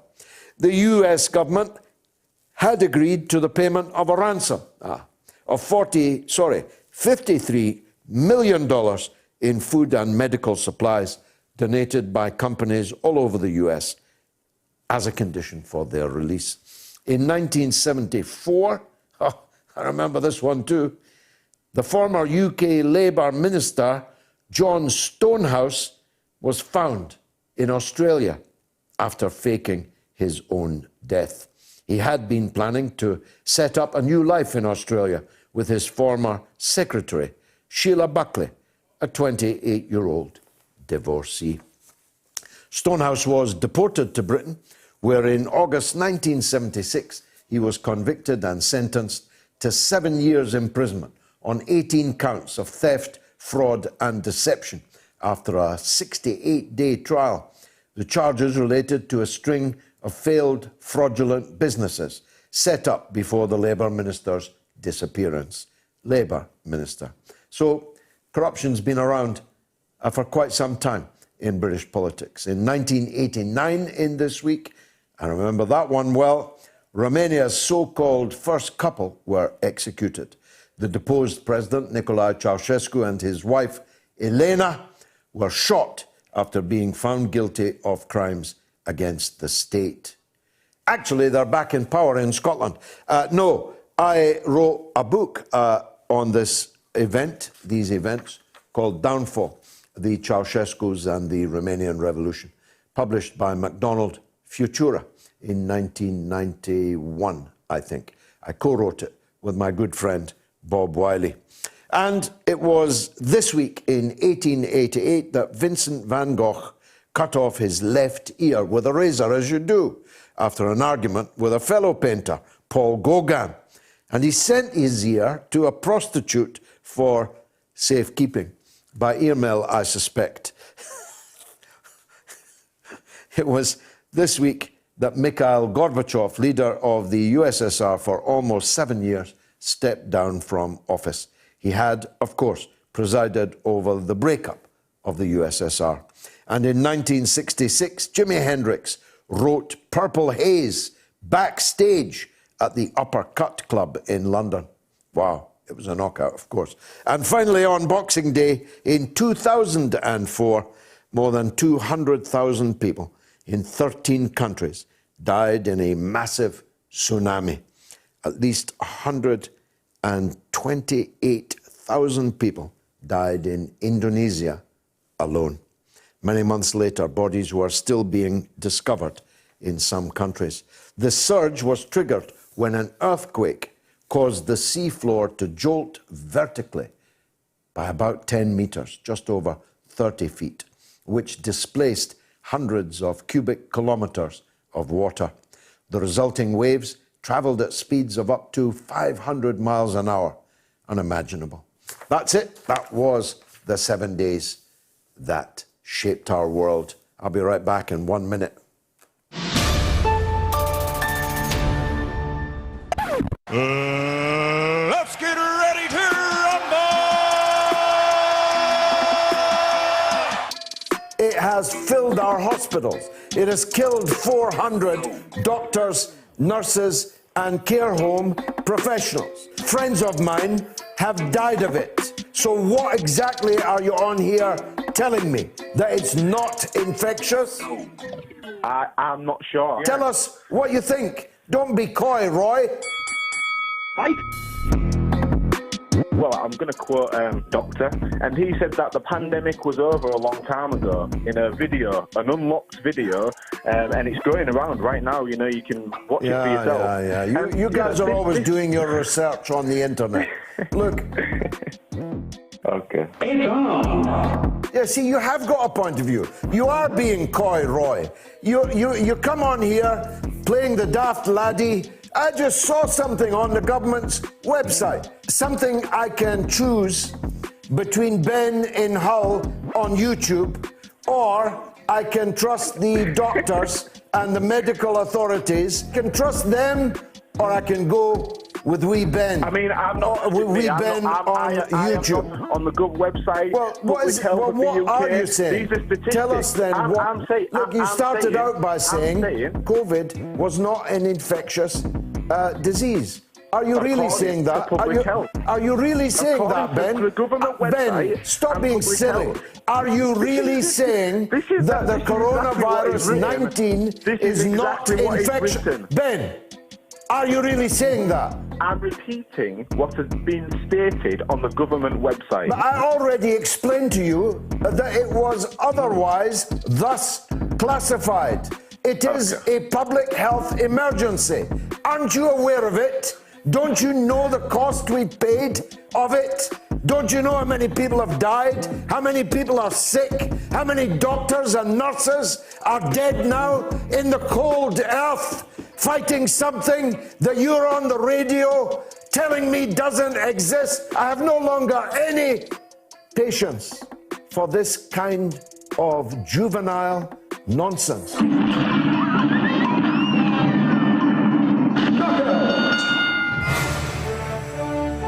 Radio Sputnik. The mother of all talk shows. With George Galloway. The world is our classroom, and you're welcome to sit in and join the seminar. Let's go to Richard in Georgia, USA. Go ahead, Richard. Yeah, thanks, George. Good to talk to you again. And you. I wanted to talk a little bit about, kind of give an update and a report on how things are going here in Georgia. In the by-elections. Yes.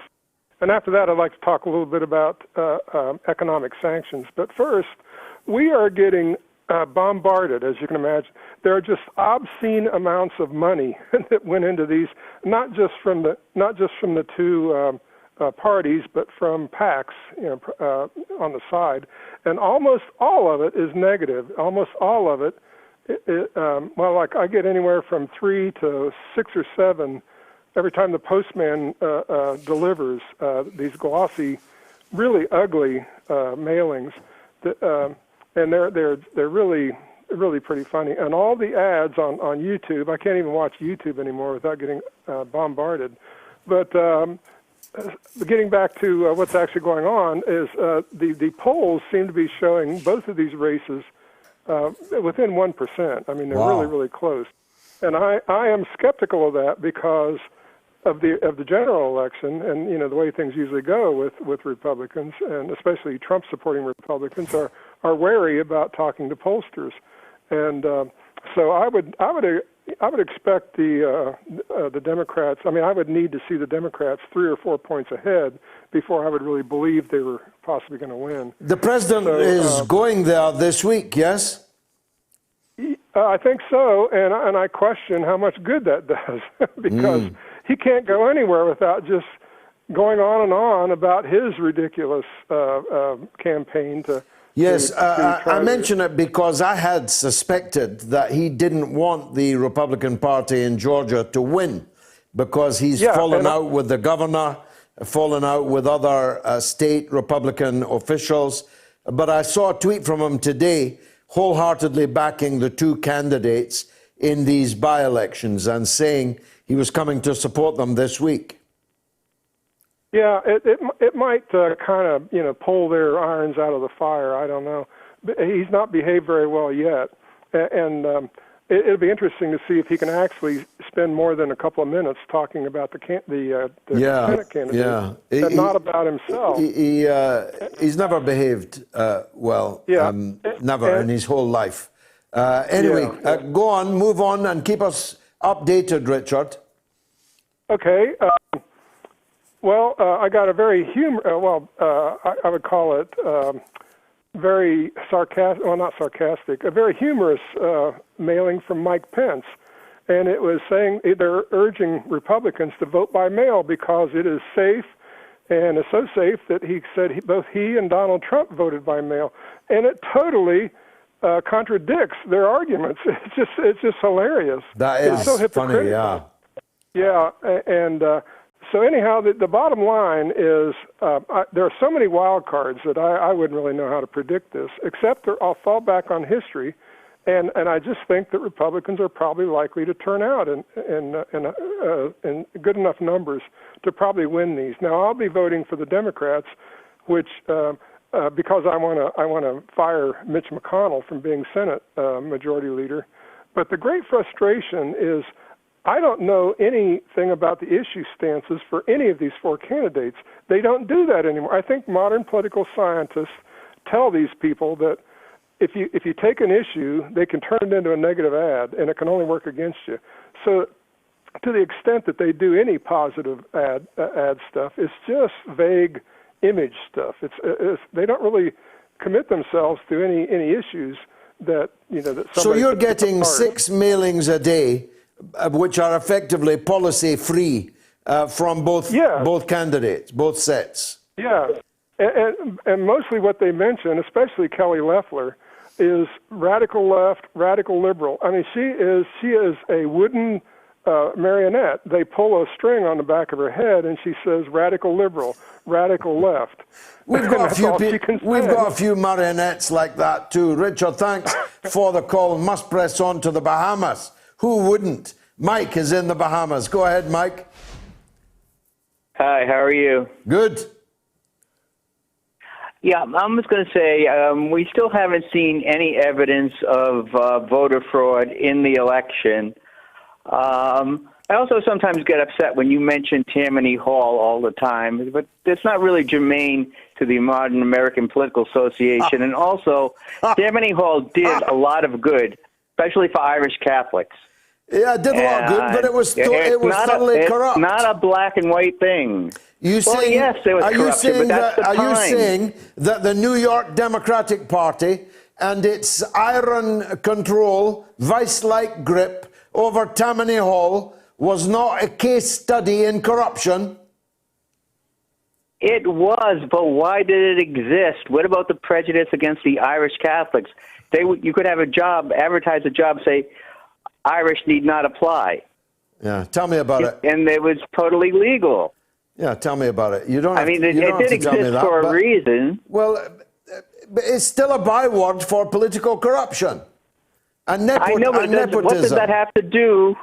What does that have to do with the election in 2020? Because the Democratic Party are the descendants of the Democratic Party that made Tammany Hall a swear word in democratic politics across the world. But where is the evidence of the corruption in the 2020 election that the Democrats have actually done anything in the general election? We know what the Republicans have done. We know about the voter suppression in Texas or my home state of Florida. Yeah. You think I'm a Republican, Mike?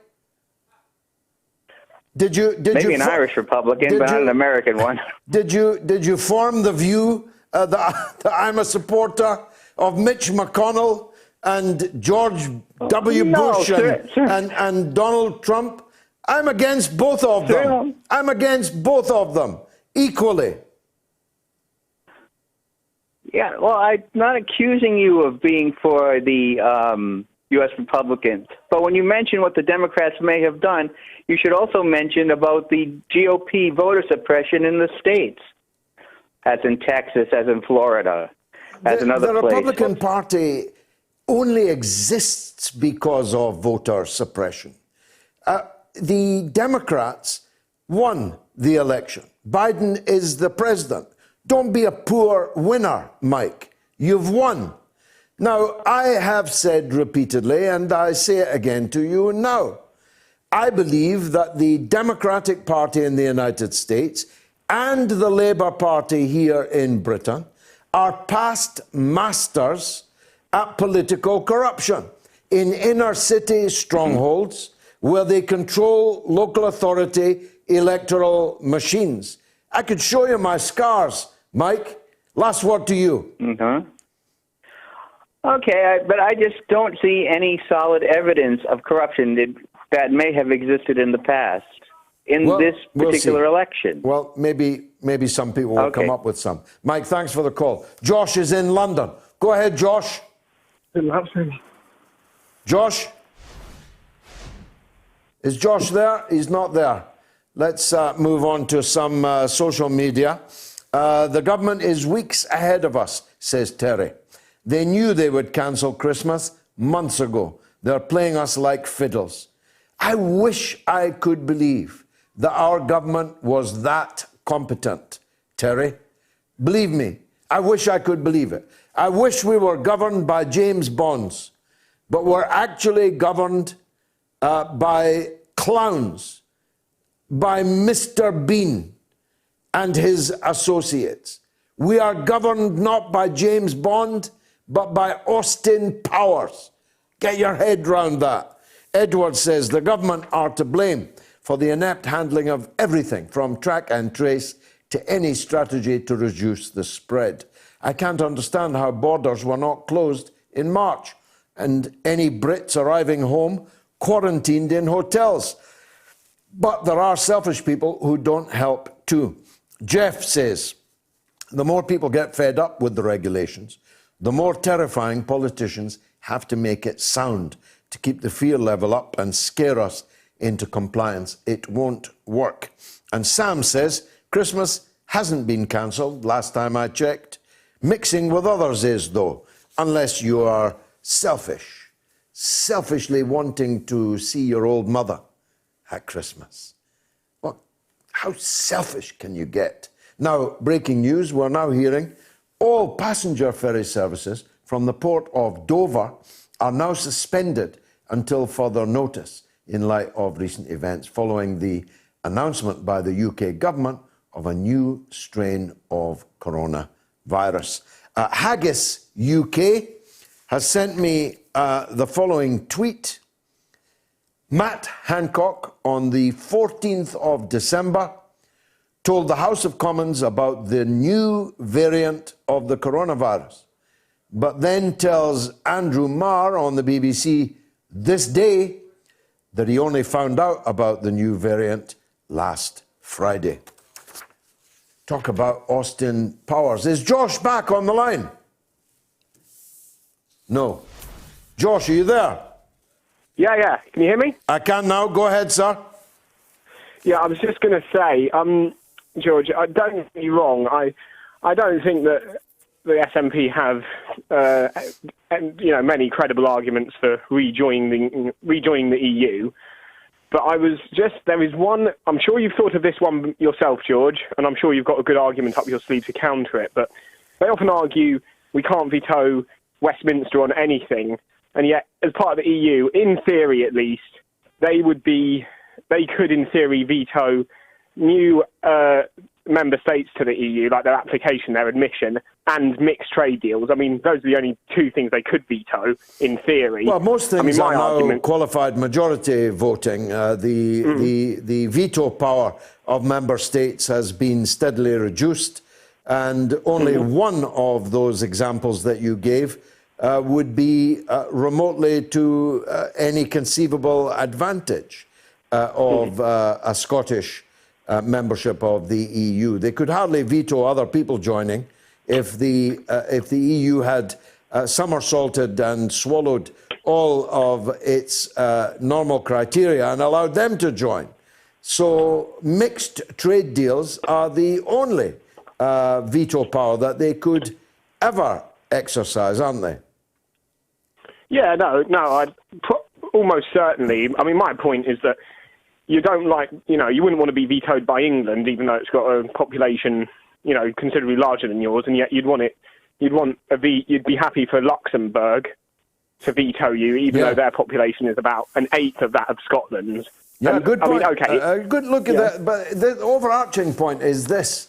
How can you be for independence whilst also simultaneously being for joining another union? You're leaving one union, which you've been in for over 300 years, which is on the same island as you, speaks the same language as you, has the same culture as you, the same economic structure and system as you, and join another union where none of those things obtain, to whom or to which you sell hardly anything at all. You're leaving a union that you sell 63% of your goods to, and joining a union that you hardly sell anything to at all. And it's a union involving Luxembourg, Slovakia, Bulgaria, Romania, and so on. So you're abandoning relations with the people in Liverpool and Manchester in favour of the people in Bratislava and in Luxembourg. It's simply absurd. Josh, the hour is late. Got to squeeze in Richard in Bristol on COVID. Go ahead, Richard. Hello, George. I just thought I'd call in. I'm not a tinfoil hat merchant or anything like that. The only people I listen to are yourself, John Pilger, and Chris Hedges, and occasionally the Grey Zone. But that's good. You've got good taste. Well, I followed part of it. Well, I stopped following it after Tony Benn left. Mm-hmm. But I haven't really kept up with except for this show. Okay. But I was just thinking, say Jeremy Corbyn had won the election, right? Mm-hmm. And say the death toll, the COVID death toll, was around 25 to 30,000, right? Mm-hmm. Very, a lot better than it is now, but not as good as Germany. I just think the papers would have crucified him.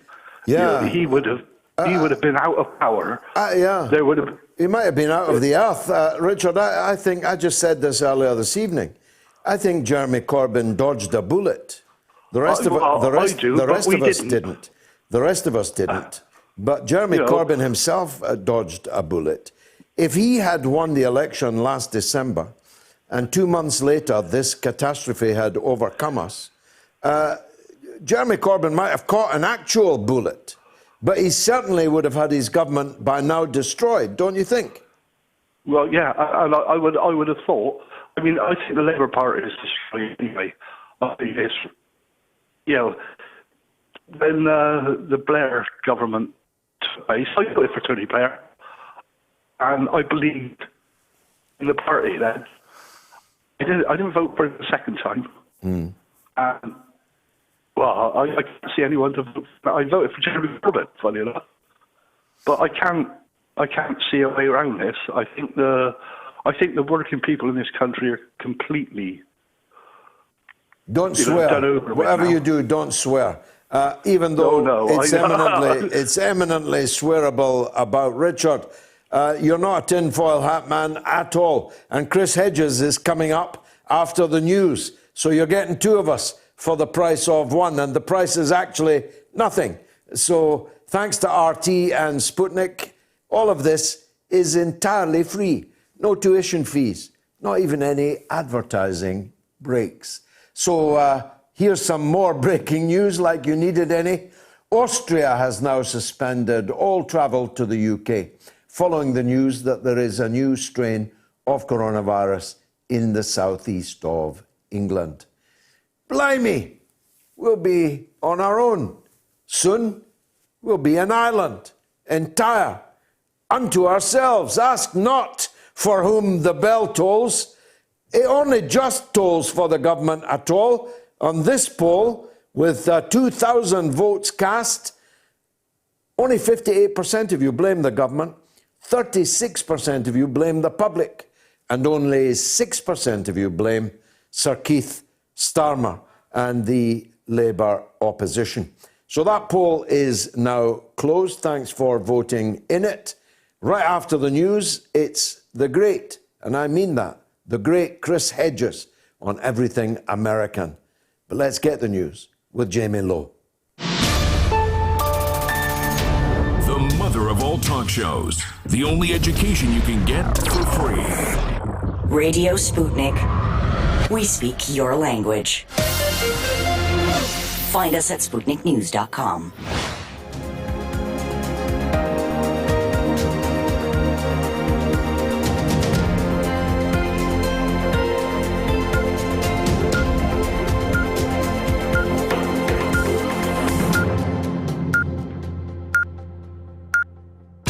Radio Sputnik News.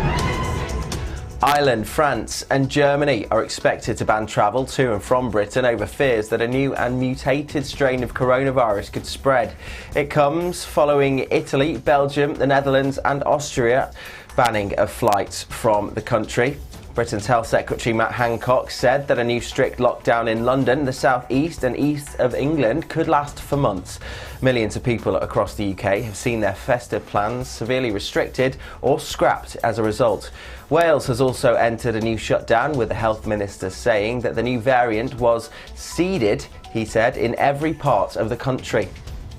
Labour leader Sir Keir Starmer said his party supported the latest restrictions, but he accused Prime Minister Boris Johnson of gross negligence in failing to act earlier. The UK government's stop-start COVID restrictions will cost retailers a further £2 billion a week in lost sales, according to an industry group. The British Retail Consortium said it recognised the government had difficult decisions to make to stop the spread of COVID-19, but it said placing large parts of England into tougher Tier 4 restrictions was hugely regrettable. Under the new Tier 4 rules, all but essential shops in South East and Eastern England, including London, have been forced to shut just as the retail sector gears up for the key Christmas trading period. Australia's most populous state has announced new restrictions for the Greater Sydney area in an attempt to contain a growing outbreak of COVID-19. Household gatherings will be capped at 10 people and hospitality venues at 300 until Wednesday. Residents have already been told to stay at home. The new cases were found in the city's Northern Beaches area, which entered a 5-day lockdown on Saturday. Since then, Sydney residents have rushed to leave the city ahead of Christmas. Thousands have travelled from the city in New South Wales to the neighbouring state of Victoria. In response, Victoria will close its borders to residents of Greater Sydney and the New South Wales Central Coast from midnight. People will then face a 14-day quarantine. The Army General in charge of distributing COVID vaccines in the United States had admitted he failed over the initial number of doses promised to states. General Gustav Perner, the head of Operation Warp Speed, said he took personal responsibility for the miscommunications to state governors. More than a dozen states have expressed alarm at a cut in the expected number of doses. The Pfizer-BioNTech vaccines are being rolled out following approval, and a Moderna vaccine is now also approved. The US has registered more than 17.5 of the 76 million infections confirmed globally since the pandemic began, along with the 315,000 deaths. Both are the highest numbers in the world, according to the Johns Hopkins University research. There will be no post-Brexit trade deal between Britain and the EU unless there is a substantial shift from Brussels in the coming days, according to a British government source. It is understood that there is likely to be a decision before Christmas on whether or not a deal can be reached. The two sides have been in negotiations about how many years it will take to phase in new fisheries arrangements, but an EU source said this was not only the remaining issue left to resolve. The source said talks are stuck not just with fish. The UK UK has other demands and the level playing field is not sorted. The level playing field is a trade policy term for a set of common rules and standards that prevent businesses in one country gaining a competitive advantage over those operating in other countries. Whitehall sources say it is increasingly likely that the UK will end its post-Brexit transition period without a free trade agreement with the EU, meaning that on January the 1st, the two sides will rely on World Trade Organization rules to govern exports and imports. Britain's prosecution service has said there remains a realistic prospect of conviction for Harry Dunn's alleged killer despite a High Court ruling she had diplomatic immunity. Dunn, 19, died when his motorbike was in a crash with a car near RAF Croughton, Northamptonshire in 2019. The suspect, 43-year-old Anne Sakoulis, later left for the United States on diplomatic immunity grounds. Sakoulis, whose husband Jonathan worked as a technical assistant at the RAF base, was charged with causing death by dangerous driving in December, but an extradition request was denied by the US in January. Police in Nigeria say they've rescued at least 84 school children who were abducted on Saturday. They say the children were seized by gunmen as they returned home to Mahuta village after taking part in a religious ceremony. The children were released following a gun battle between the abductors, security forces and local vigilantes. It is the second mass kidnapping in Nigeria's Katsina state in just 8 days. Paul McCartney has officially released an album that he recorded during his time in quarantine. McCartney 3 is the former Beatles' 18th solo album. The album was released on Friday and features 11 new songs. The 78-year-old McCartney plays all instruments and sings all of the vocals, just like 2 previous solo albums. In addition to the album, McCartney released the first music video from the project for the song Find My Way. And finally today, are you looking for a last-minute Christmas gift but still not found the perfect one? Well, how about a home in Italy, yours for less than the price of a cup of coffee? Another set of idyllic Italian village cottages are up for sale. It's all part of the bid to breathe new life into the remote rural locations that have been quietly dying off. Town authorities wanting to attract new residents have been offering cut-price housing or subsidised living to entice them. But this is a little bit different. In the regular schemes, buyers generally have to put together a proposal for what they'll do with a property and lay down a deposit that will be refunded only if they finish the renovations within a specific time. However, business partners Nicolo Bolla and Alessandro Barber have set up a new website that aims to list houses available from €1 from all over the country. Now, if you're wondering what the catch is, why would anyone sell their home for the price of a cup of coffee? Well, it's because they can't be bothered to pay the tax on a home they'll never renovate, says Bolla. The benefit for the sellers is simple, he says. The houses have been sitting there for a while. The owners are paying property tax, he added. Not sure how I'd stuff an Italian cottage into a stocking, but there we go. That's the latest here on Sputnik News. I'm Jamie Lowe.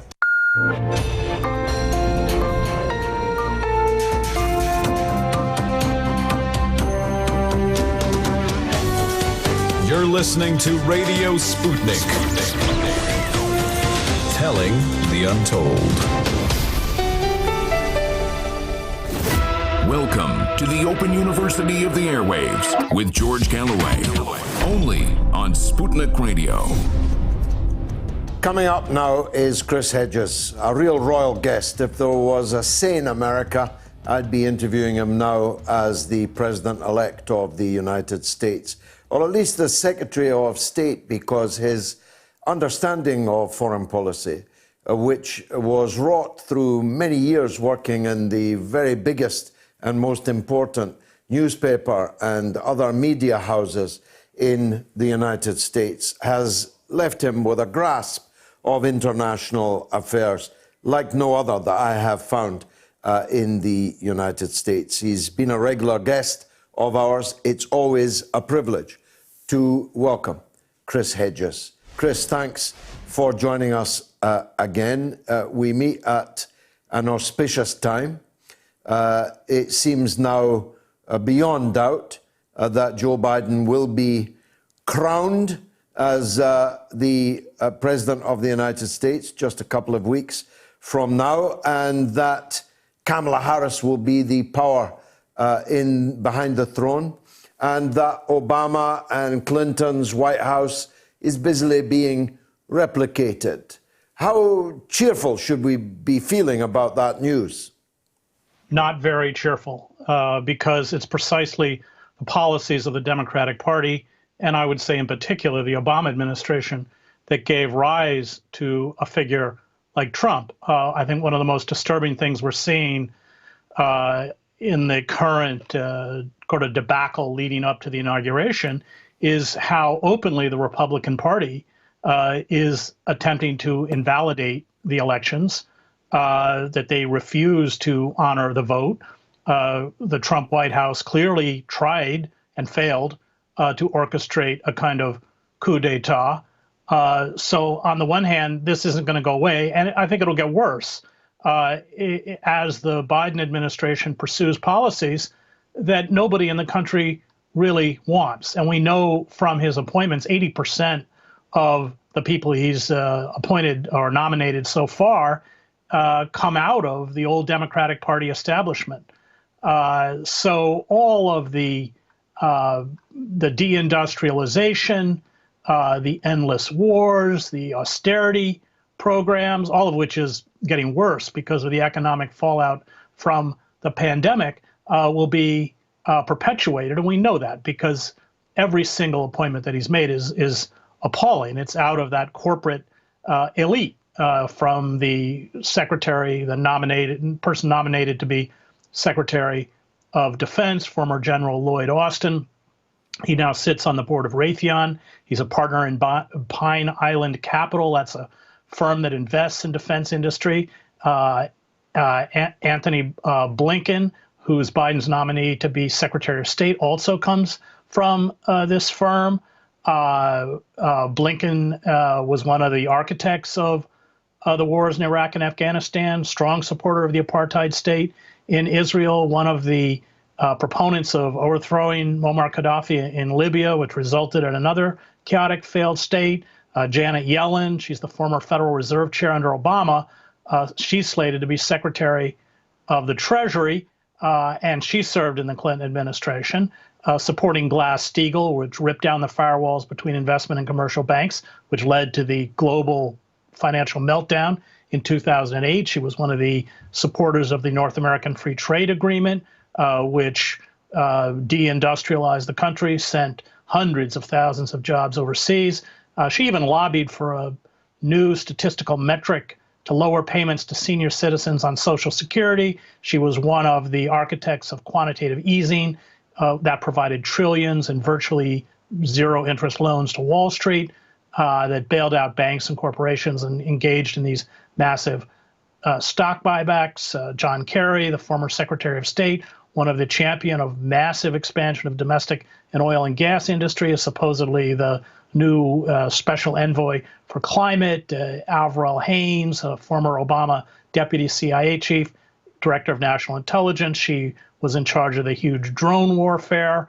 I mean, it's just Neera Tanden, who ran, she's a former Hillary Clinton aide. She's picked to run the Office of Management and Budget. She has been running the Democratic Party's think tank, Center for American Progress, which is just funded by the worst dark money from Silicon Valley and Wall Street, Bain Capital, Blackstone, Walmart, Northrop Grumman, and very problematic foreign investors like the UAE, which, of course, along with Saudi Arabia, is perpetuating the war in Yemen. So, and we've seen a real shoving out of anybody around Sanders. I mean, Sanders has complained quite publicly about this. Yeah, we'll come back to that. So not very cheerful at all. But just on one point, it is true that Trump is making a bit of a fool of himself by refusing to accept the outcome of the election. But then that's exactly what the Democrats did to him. In fact, they then used their position in the Congress not just to deny the legitimacy of Trump's presidency, but effectively to wreck it, to tie him down in these utterly absurd Russiagate smears and so on. So in a way, Trump's just doing tit for tat, isn't he? Without question. So he's blaming it on, software invented by Hugo Chavez and imported from Venezuela and all this.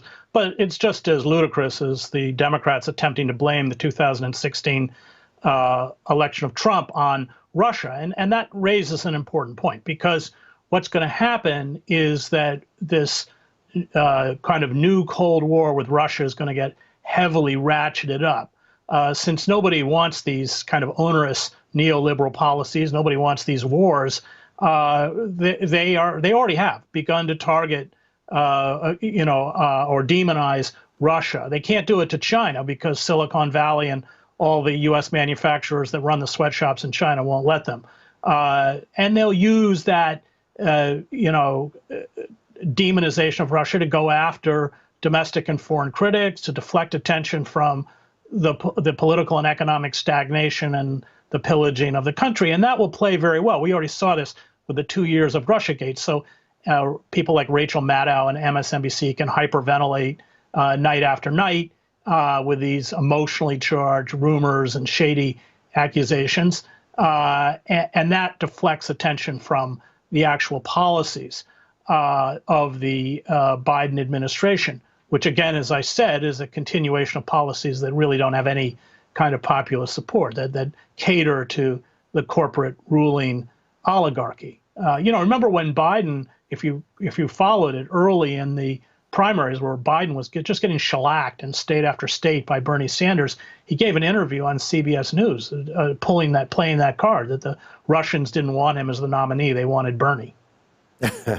Yeah, back to Bernie and the so-called squad, AOC and the others in that grouping of, I suppose you would call them leftists in Democratic Party terms.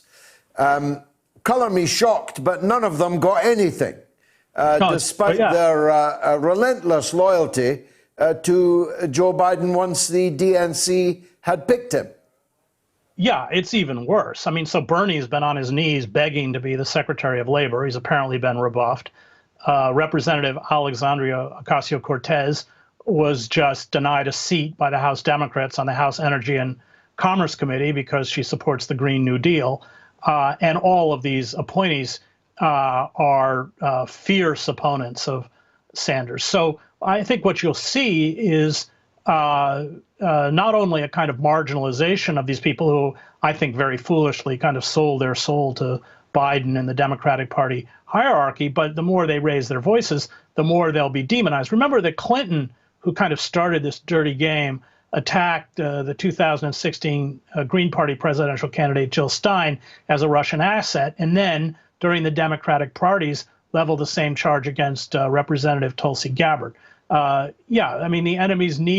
Democrats need an enemy. It doesn't matter whether it's real or fictitious. And so that kind of demonization of Russia, which was very much a part of Democratic Party strategy following the 2016 election, will be brought back with a vengeance.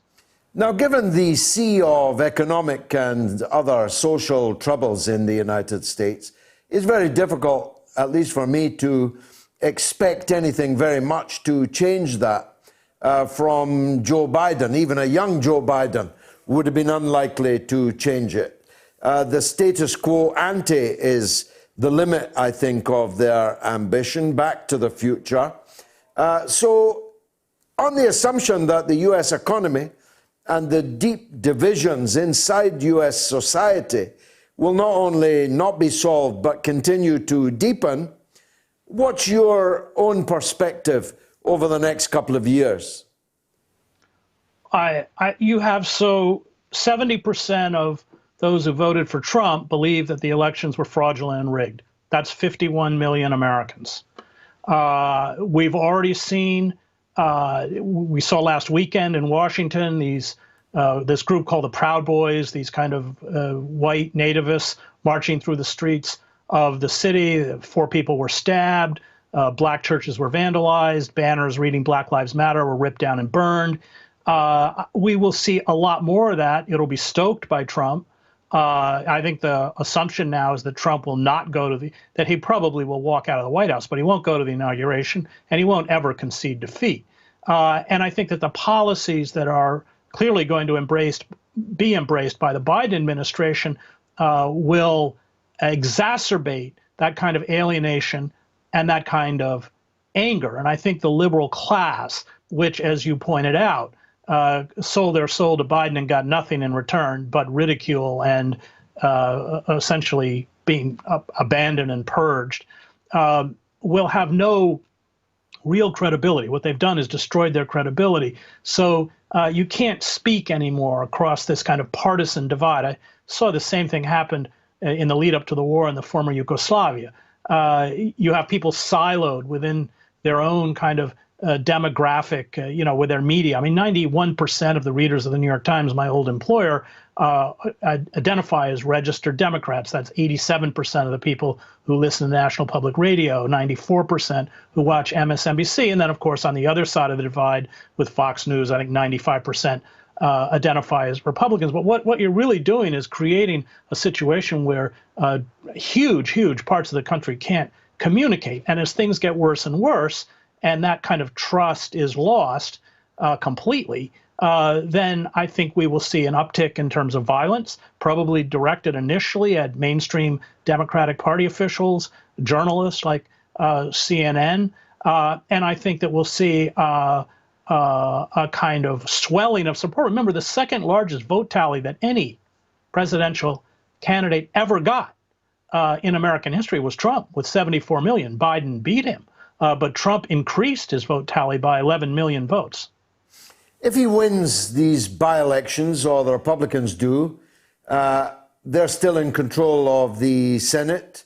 I think most people assume that unless God takes him, Donald Trump's going to continue to be the hegemonic figure on the right of American politics. He's got 2 years to the midterms. Do you see him on the stump? Do you see him everywhere, or do you see him on the golf course? Well, he does seem pretty addicted to Twitter. That was true of Trump even before he ran for president. No, there's a kind of cultish quality now, which is why so many Republicans don't particularly like Trump often, but they're frightened of him. And that's why they've you had after the election, with the exception of a handful of senators in the Republican Party, none of them acknowledged the victory by Biden. So no, I do see Trump within remaining a force within the political landscape. But I think that we are also going to see the rise of competent demagogues, and Trump was not a competent demagogue. People like Cotton, a senator from Arkansas, Mike Pompeo clearly wants to run for president. These are much more frightening figures because Trump, his attention span was about that of a 3-year-old child. He didn't read anything. He didn't. And I think that the fact that we have a party that clearly is authoritarian, has no respect for democratic norms. This is the Republican Party has shown this under an astute kind of leadership. Essentially, will snuff out what's left of our very anemic democracy. Last question. I'm grateful for your time. Your friend and mine, Julian Assange. If Donald Trump were to, as he could, pardon him, withdraw the request for extradition, he would be sticking one in the eye of the Hillary Clinton and the Democrats. I myself have no compunction about appealing to him in respectful terms. I have done so several times to pardon Julian Assange. Is there any possibility of that happening in your view? I doubt it, because Mike Pompeo is such an enemy of Julian Assange, and he's now, that inner circle since the election has really shrunk, but Pompeo remains in it. So I would love to see it, like you. I mean, that would be an act of justice, and I was not a supporter of Trump, but he didn't start any wars, and at least yet. And that's clearly going to be the Democratic Party in power is clearly on a global scale going to continue to be very, very aggressive. So I don't think it's likely, but it doesn't hurt to try. I'll tell you what, if there's anyone that could uncover what really happened in the U.S. election, it would be Julian Assange. Yeah. If we could get him out of jail. That's right. Tell him that. Send a message to Donald Trump for me. Chris Hedges, thanks for joining us on the mother of all talk shows. Now, we've got a poll running. Let me explain it. This is tonight and tomorrow night a once-in-a-generation astronomical event. Not a generation, once in a millennia. Our solar system's two largest planets, Saturn and Jupiter, are aligning in the skies of the northern hemisphere, and it's being called the Christmas star. It's the first time it's happened in 800 years. The last time was in 1226. Henry III, remember him, was on the English throne, and St. Francis of Assisi died. This is officially called the Great Conjunction of 2020. Now, as those of you who follow me know, I'm greatly interested in space travel, in understanding the universe or universes around us, the origin of life, what happens after life, and so on. I'm greatly interested in these things. But my eye was caught by no less than the former head of the Israeli security service Mossad, who said in the Israeli newspapers last week that we have already made contact with life on other planets, life in the elsewhere in the universe, but that we were covering it up because the people on Earth are not ready to deal with it, are not able to come to terms with it, that mass panic and so on would be the result of it. So, slightly tongue-in-cheek, it's the end of the year. Here's the poll. Is there life on Mars? And by which I mean elsewhere in the universe. A, yes, 33%. B, no, 57%. C, they're covering it up, 10%. You can vote on that until the end of the show. Okay, we're taking your calls right through to the end of the show. Get the calls in now. The lines are open. And give me a 60-second break, why don't you?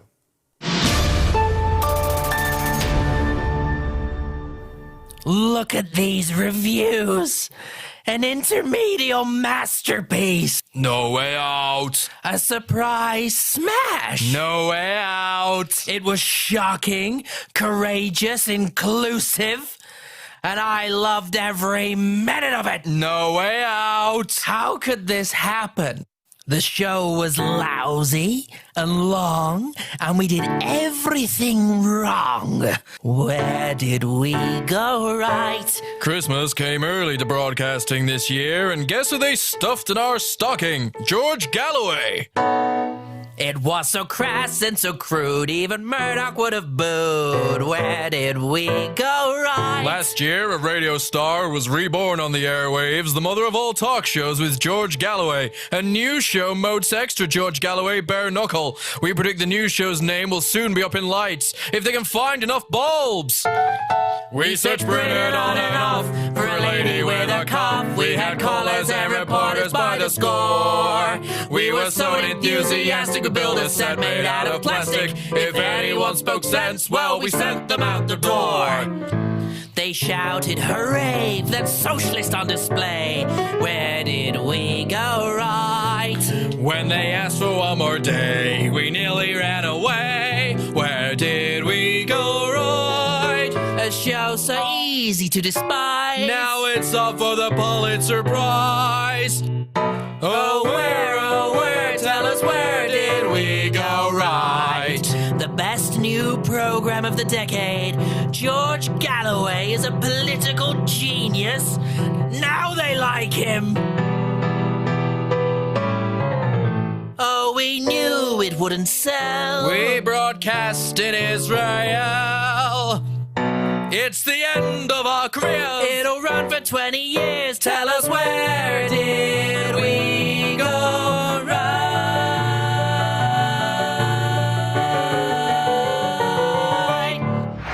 George Galloway and the mother of all talk shows.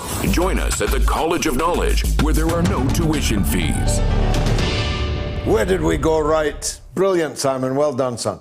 Is there life on Mars? A, yes. B, no. C, they're covering it up. Let's take a call from Mike in South Carolina. Go ahead, Mike. Hey, George. Great to talk to you again. Never miss a show. Thank you, sir. Go ahead. Hey, it's always great to hear Chris Hedges. Isn't he wonderful? Isn't he utterly wonderful? He's absolutely my favorite journalist, and Abby Martin's right up there with him. But doing well, we're lucky. We've got a lot of great American journalists and broadcasters on this show. We're really lucky. Yeah. What I want to talk to you about is the COVID thing, and I think some of the panic over there in the UK has come recently from what has happened in the United States. But when they saw that our Thanksgiving holiday here, which is primarily a United States thing, and these people came back, and now we have record amounts of infections and deaths and everything else that goes along with it. In fact, we're having the equivalent of a 9/11 every day plus some. Okay? Yeah, I mean, just figure that. Think how earth-changing 9/11 was, and then think of a 9/11 every single day. Every single day. And the people over there in the UK and the government, I think they saw this when we had our Thanksgiving holiday and everybody went all over the United States and came back. They said, oh, my God, if this happens in Britain with everybody going on Christmas holiday and they come back, especially when they say that there's this new virus that's much more communicable. And my question was, when you had the good doctor on, we should have asked him if the vaccine that's being given now is actually effective against this new strain of the virus. I did ask him off air, Mike, so I can tell you the answer. There's no reason yet, at least, to imagine that the vaccine will not work with this new variant. Indeed, the doctor made the point in the interview that the mutations now run in the thousands, perhaps 4,000 mutations. And he didn't say this, but let me say it based on my conversation with him. There's some reason to believe that this so-called new variation is a bit of a red herring, is a bit of a digression.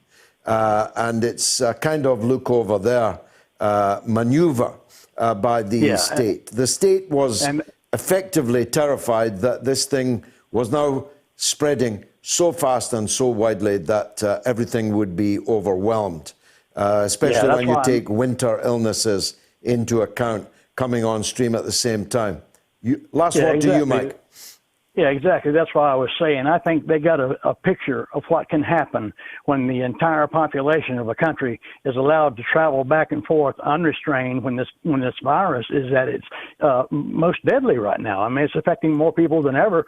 And if you let all these people, take their vacations and go visit their families and then go back to where they're going, you're looking at something that we're looking at right now. Good call, Mike. Very good call. Thanks for it. Robert is in London. He's got a new theory about the coronavirus. Must hear this. Go ahead, Robert. Yes, GG. How are you, sir? I'm good. I'm all ears for your new theory. I can't stop laughing whenever I speak to you, man. You're too great. You're my favorite man in London. Thank you. Thank you, sir. Thank you. I've been following you for a very long time. But basically,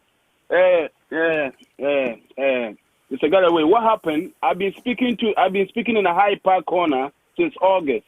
Oh, really? And saying to the whole people that there's another virus is on the way. End of November is out.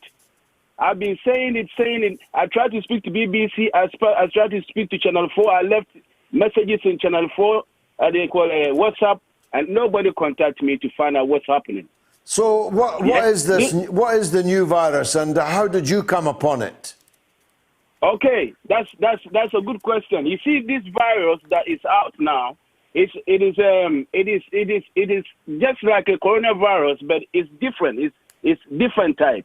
But what happened is it's not coming from me personally, but there is a I don't want to go through there, but there's someone in Ghana who is the Messiah.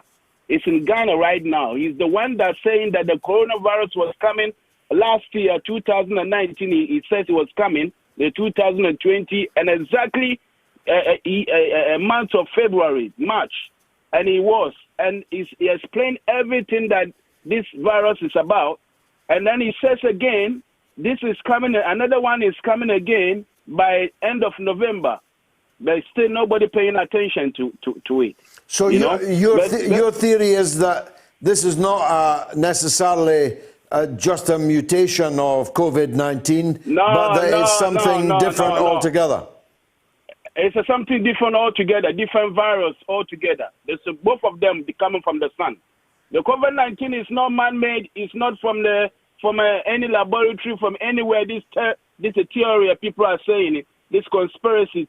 No, it's not like that. They all coming from the sun. It's a virus coming from the sun, and you cannot treat it with anything that you get from the ground. The vaccination is not going to work, and the people need to stop taking vaccination. No, we can't. We can't agree with that, Robert. No one should be forced to take the vaccine, but no one should be terrified against taking it on bogus or fake information, even if it does come from the Messiah in Ghana. But thanks for the call. Sean is in Stevenage on the first poll that we had. Go ahead, Sean. Evening, George. How you doing? By the grace of God, I'm good, thank you. And you? Not bad, not bad. Still here. We're still here. We're still here. I've got a headline for you. Yeah. New virus strain found. Continent cut off. Yeah, exactly. It is remarkable. Look at this. France, Italy, Belgium, Germany, Ireland, Turkey, Bulgaria, Austria, and the Netherlands. They don't want anything more to do with us, Sean. Oh, dear. Oh, dear. Oh, dear. Yeah, I wanted to comment on your poll, obviously, with was it some 35% of people saying the public are to blame? 37, actually, yeah. Was it 37? Yeah. Honestly, really? Really? They must be bots that are phoning in, employed by your friends round the corner, or they're all Tory voters who are in denial. Well, it just goes to show no one should make false assumptions about the political character of somebody's audience. Well, it's true. There's a lot of people listening to this, watching this, who don't agree with me politically. They just find the show interesting. Oh, I'm sure there is. In which case, I'd like to remind them that the public did not fail to implement the pandemic preparedness strategy, which was written in 2009. The public did not fail to implement the recommendations of Exercise Cygnus in 2016, which showed if there was a pandemic like this, the NHS would collapse. Yeah. It wasn't the public that failed to act on the WHO worldwide notice on the 30th of January. There's a pandemic coming. It wasn't the public that failed to lock down the nation until the 23rd of March, but then still let hundreds of thousands of people in through the airports. It wasn't the public that then got told, go out, eat out to help out. It wasn't the public that got told, they didn't decide this, they got told, go back to work, send your kids to school and send your youngsters to university. Unbelievable. Best call of the night, Sean. Best call of the night. Can blame the public for any of this. Only 58% of our poll blamed the government. No. And we've got to remember, we've had 9 months of this so-called strategy by the government, with lockdowns, non-lockdowns, and then half a lockdown, then two-thirds of a lockdown, or whatever you want to call it. It ain't working because the government failed to take normal public health emergency measures, tracking and tracing, isolating sick people and treating sick people. They failed to do it. I think, as I understand it, the NHS started it and got told to stop. And all the while, they've been diverting money into their own pockets and their mates' pockets. Now it's up to the billions of pounds, as you talked about earlier. These people should be in the dock. Well, for the rest of the time I have here, I'm going to be campaigning for that. Sean, truly the best call of the night. Totally brilliant. I think if you'd made it before the poll closed, it might have affected the outcome. Brilliantly stated. Now, more breaking news. We're now hearing that the UK Prime Minister Boris Johnson will chair a COBRA meeting tomorrow morning to discuss the growing crisis regarding the travel restrictions now imposed on the UK by many EU countries. A major concern is now how to keep the steady flow of freight traffic in and out of the port of Dover. Now, COBRA sounds, well, powerful, right? COBRA, a COBRA meeting.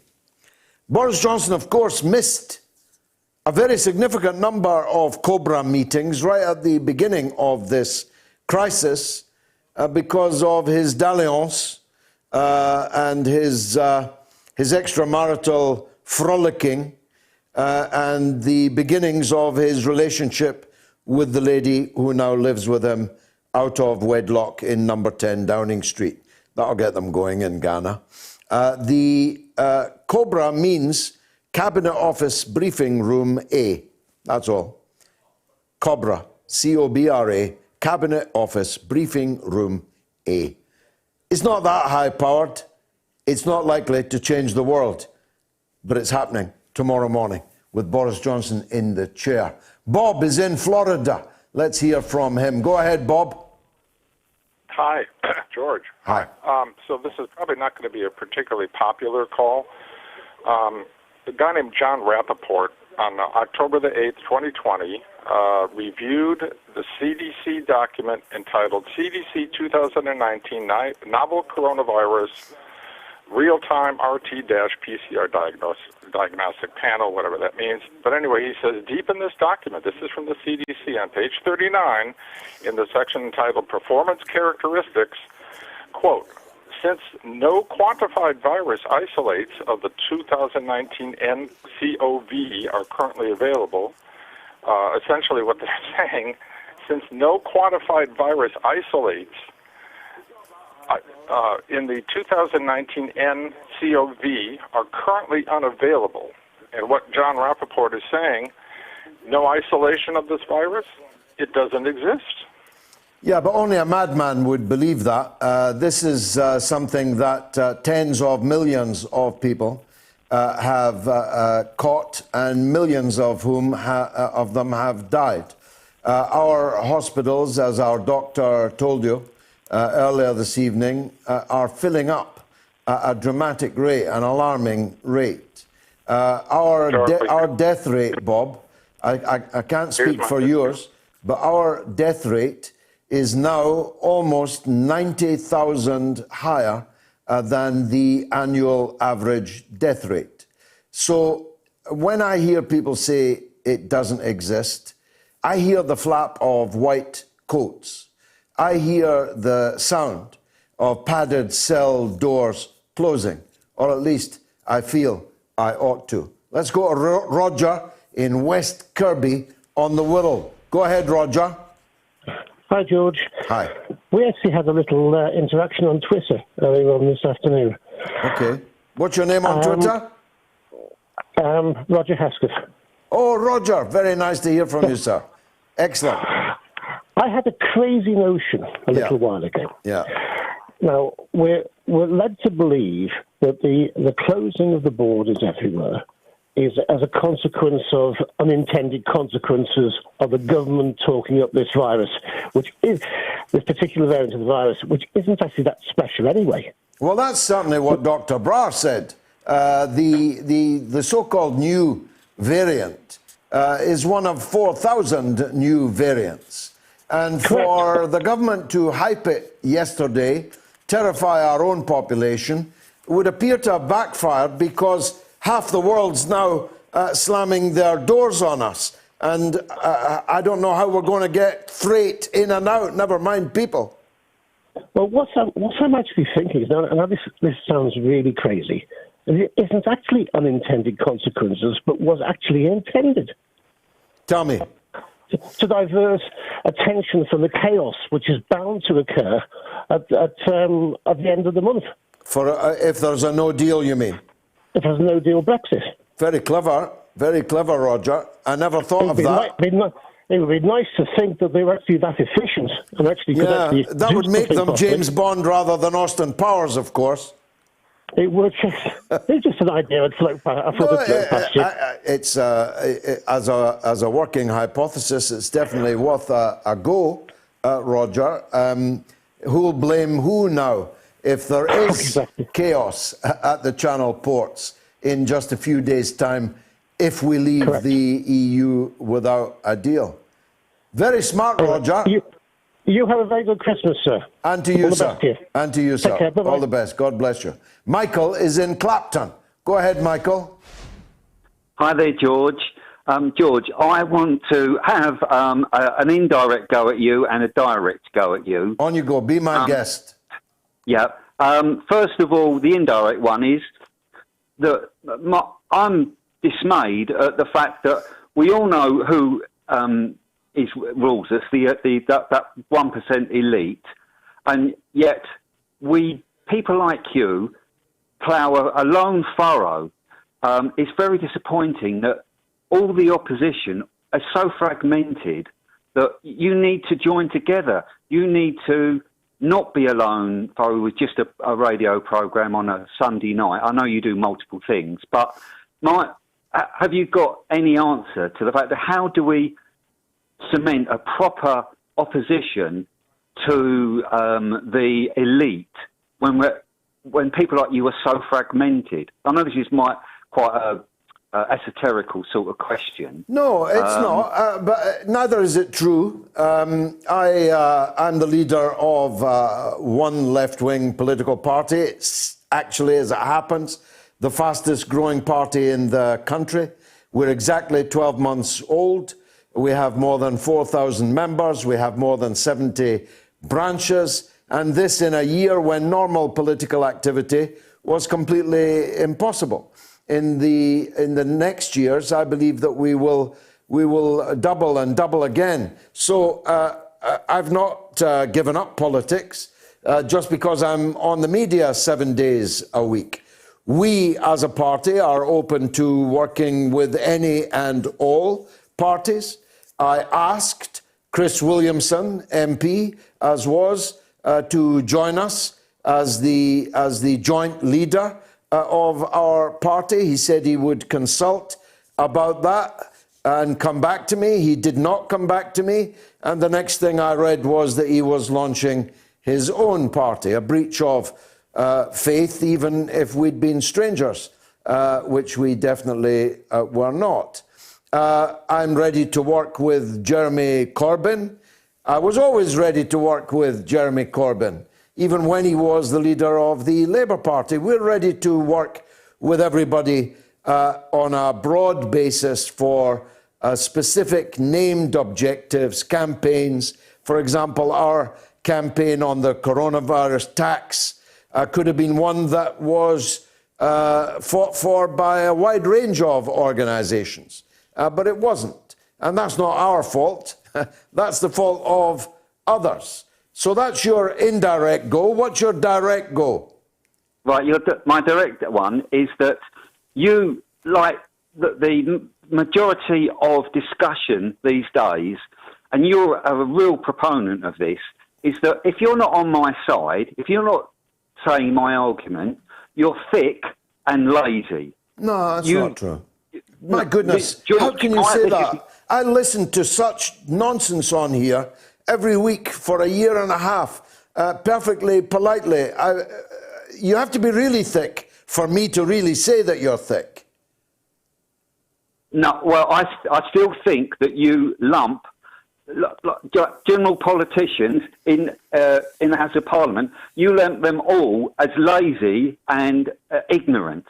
And in the House of Commons. In the House of Commons. It's not only a criticism of you, it's a criticism also. You're an example of the fact there is no middle ground in any argument these days. Well, is there a middle ground? Middle ground between what? Invading Iraq or not invading it? What's the middle ground there?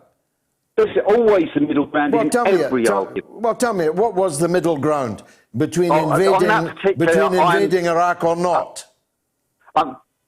Unfortunately, I'm not as intelligent as you, and I can't propose a theory on that particular thing off the hook. But you have proposed. You have proposed a theory, the theory of the middle ground.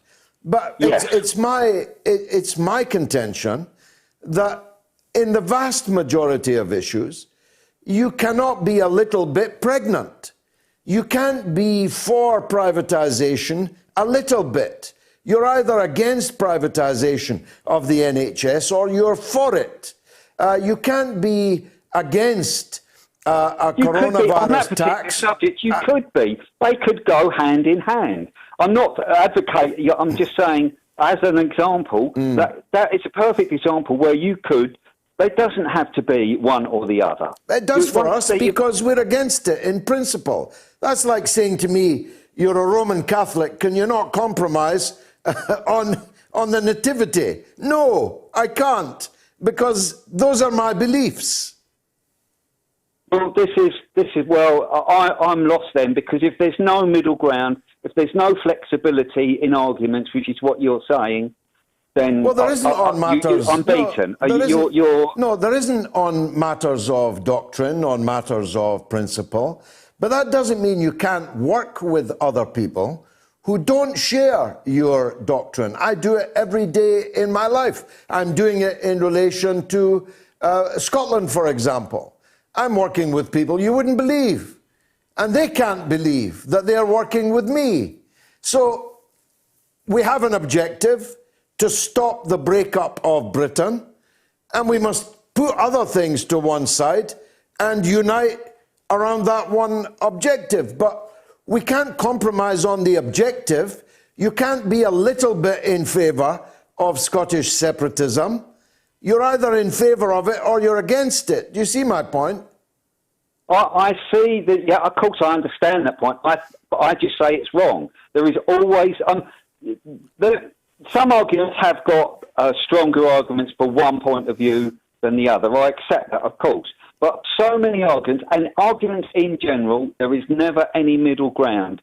If you're not on my side, it's like being an anti-Semite and you want to be a Zionist, an anti-Zionist, then that immediately makes you an anti-Semite. It doesn't, and it's the same with the Black Lives Matter. I don't believe in the Black Lives Matter. I believe in all lives matter, but you would call me a racist for proposing that. You've obviously not been listening to me, because I have been endlessly proselytizing on this very point. The last point you made is the diametric opposite of what I say and have repeatedly said on all platforms for years. Michael, thanks. Been a pleasure disagreeing with you. Nathan is in Falkirk on Scottish independence. Let's hear from Nathan. Go ahead. How are you doing, sir? Are you okay? By the grace of God, I'm good. Thanks, Nathan. Good.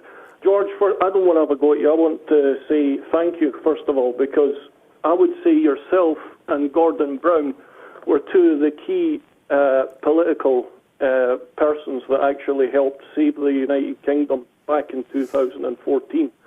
Thank you, Nathan. We're having to do it all again, of course. Absolutely. And this is one of the things that I wanted to put to you, George. One of the things that I would say that I'm a bit staggered over, something that I never thought I would say, which is that Nicola Sturgeon has succeeded in doing something that Alex Salmond never did, which is that she has turned the SNP and her supporters into a political version of the Church of Scientology. And that is, back in 2014, there was a lot of hatred and a lot of animosity, but you could have some level of discourse with some of the SNP supporters. It would get a bit rough, it would get nasty at times, but 6 years later, the starting position with the SNP and their supporters are that the SNP are right and everybody else, regardless, is wrong. And it doesn't matter what Nicola Sturgeon does. The terrifying thing is that she has become a cult leader that is getting away with murder in Scotland. And the starting position is that she's right and everybody else is wrong. Well, it's even worse than that, Nathan. And I agree with everything that you just said there, but it's worse than that. It's not that just that the rest of us are wrong. It's that the rest of us are not legitimate. And that implicitly we should go. It's explicitly stated 500 times a day on Twitter by Scottish nationalists. If you don't like independence, F off, back to the motherland. Although I've had lots of motherlands. All my life people have told me, why don't you go and live in Russia? Why don't you go and live back in Ireland? Why don't you go and live in England? It's now abundantly clear to me what the fate would be of those of us who want to save the unity of the country, the unity of this small island. Our fate would not be worth living. It's the stuff of nightmares. We are being branded, almost literally, with a brand, and delegitimized to the point where, when independence went wrong, as wrong it would go, we would be the people that would be blamed by proxy. And that's why I said many times recently, we are entitled to the protection and the support of the British people and the British state, because we are the people who identify as British and who are fighting in Scotland to keep Britain as a country, as a state, a united country. And if we don't get that protection, if we don't get that support, then we'll be isolated in a potentially dangerous way, Nathan. Last word to you. I totally agree with that, George. And this is the point that's troubling the most about this. It's not like you're dealing with politicians like Jim Sillars, who I don't agree with, but can at least explain his position rationally. Sure, absolutely. You're dealing with people on the basis of hatred, and you cannot actually reason with them on any level. And this is the part that I'm finding the most difficult about it. And the brainwashing that they are putting on children in schools to brainwash them into the SNP agenda is a stark reminder that this battle could continue for some time if it's not dealt with now. Indeed so. Nathan, I need to, just because of the hour, I need to cut it short. It's been a great call. I'm grateful to you for it. Norma, who's a legend, is in Bristol, and so all lines must be cleared. And she's the last call of the night. Norma. Hello, George. 1 point and then two little ones. Yeah. Vijay Prashad, he was talking about the Indian farmers' revolt. Yes. And I do hope our unions will support them, but you actually don't hear very much from unions nowadays. No. And I think they're so important, you know. They've all got Twitter accounts, though. It wouldn't be too hard for them to put out a wee tweet supporting tens of millions of Indians on strike, but I haven't seen it. No, I know. And we don't hear them anyway to represent the workers' views here. Exactly, exactly. Yeah. Just quickly, though, George, I do hope your Christmas goes all right. Thank you. And a New Year resolution, ask for more women callers. You know, I'm the only one, it seems, half the time, and you do need more. We do, and it's remiss of me not to have made that call, but I was conscious of the fact that we didn't have any women callers tonight. That was always the case, as you know, as a long-time listener on the Mother of All talk shows, when we were on local radio.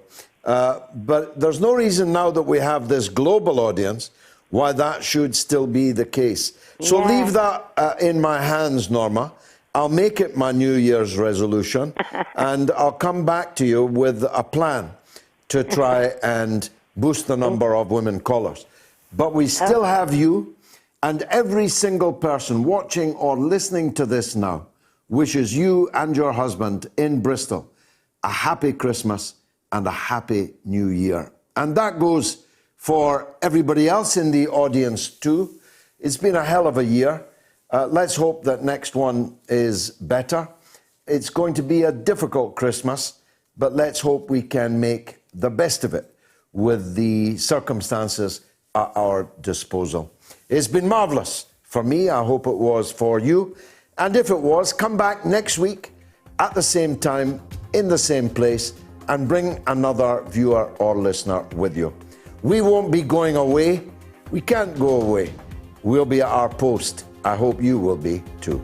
Good night.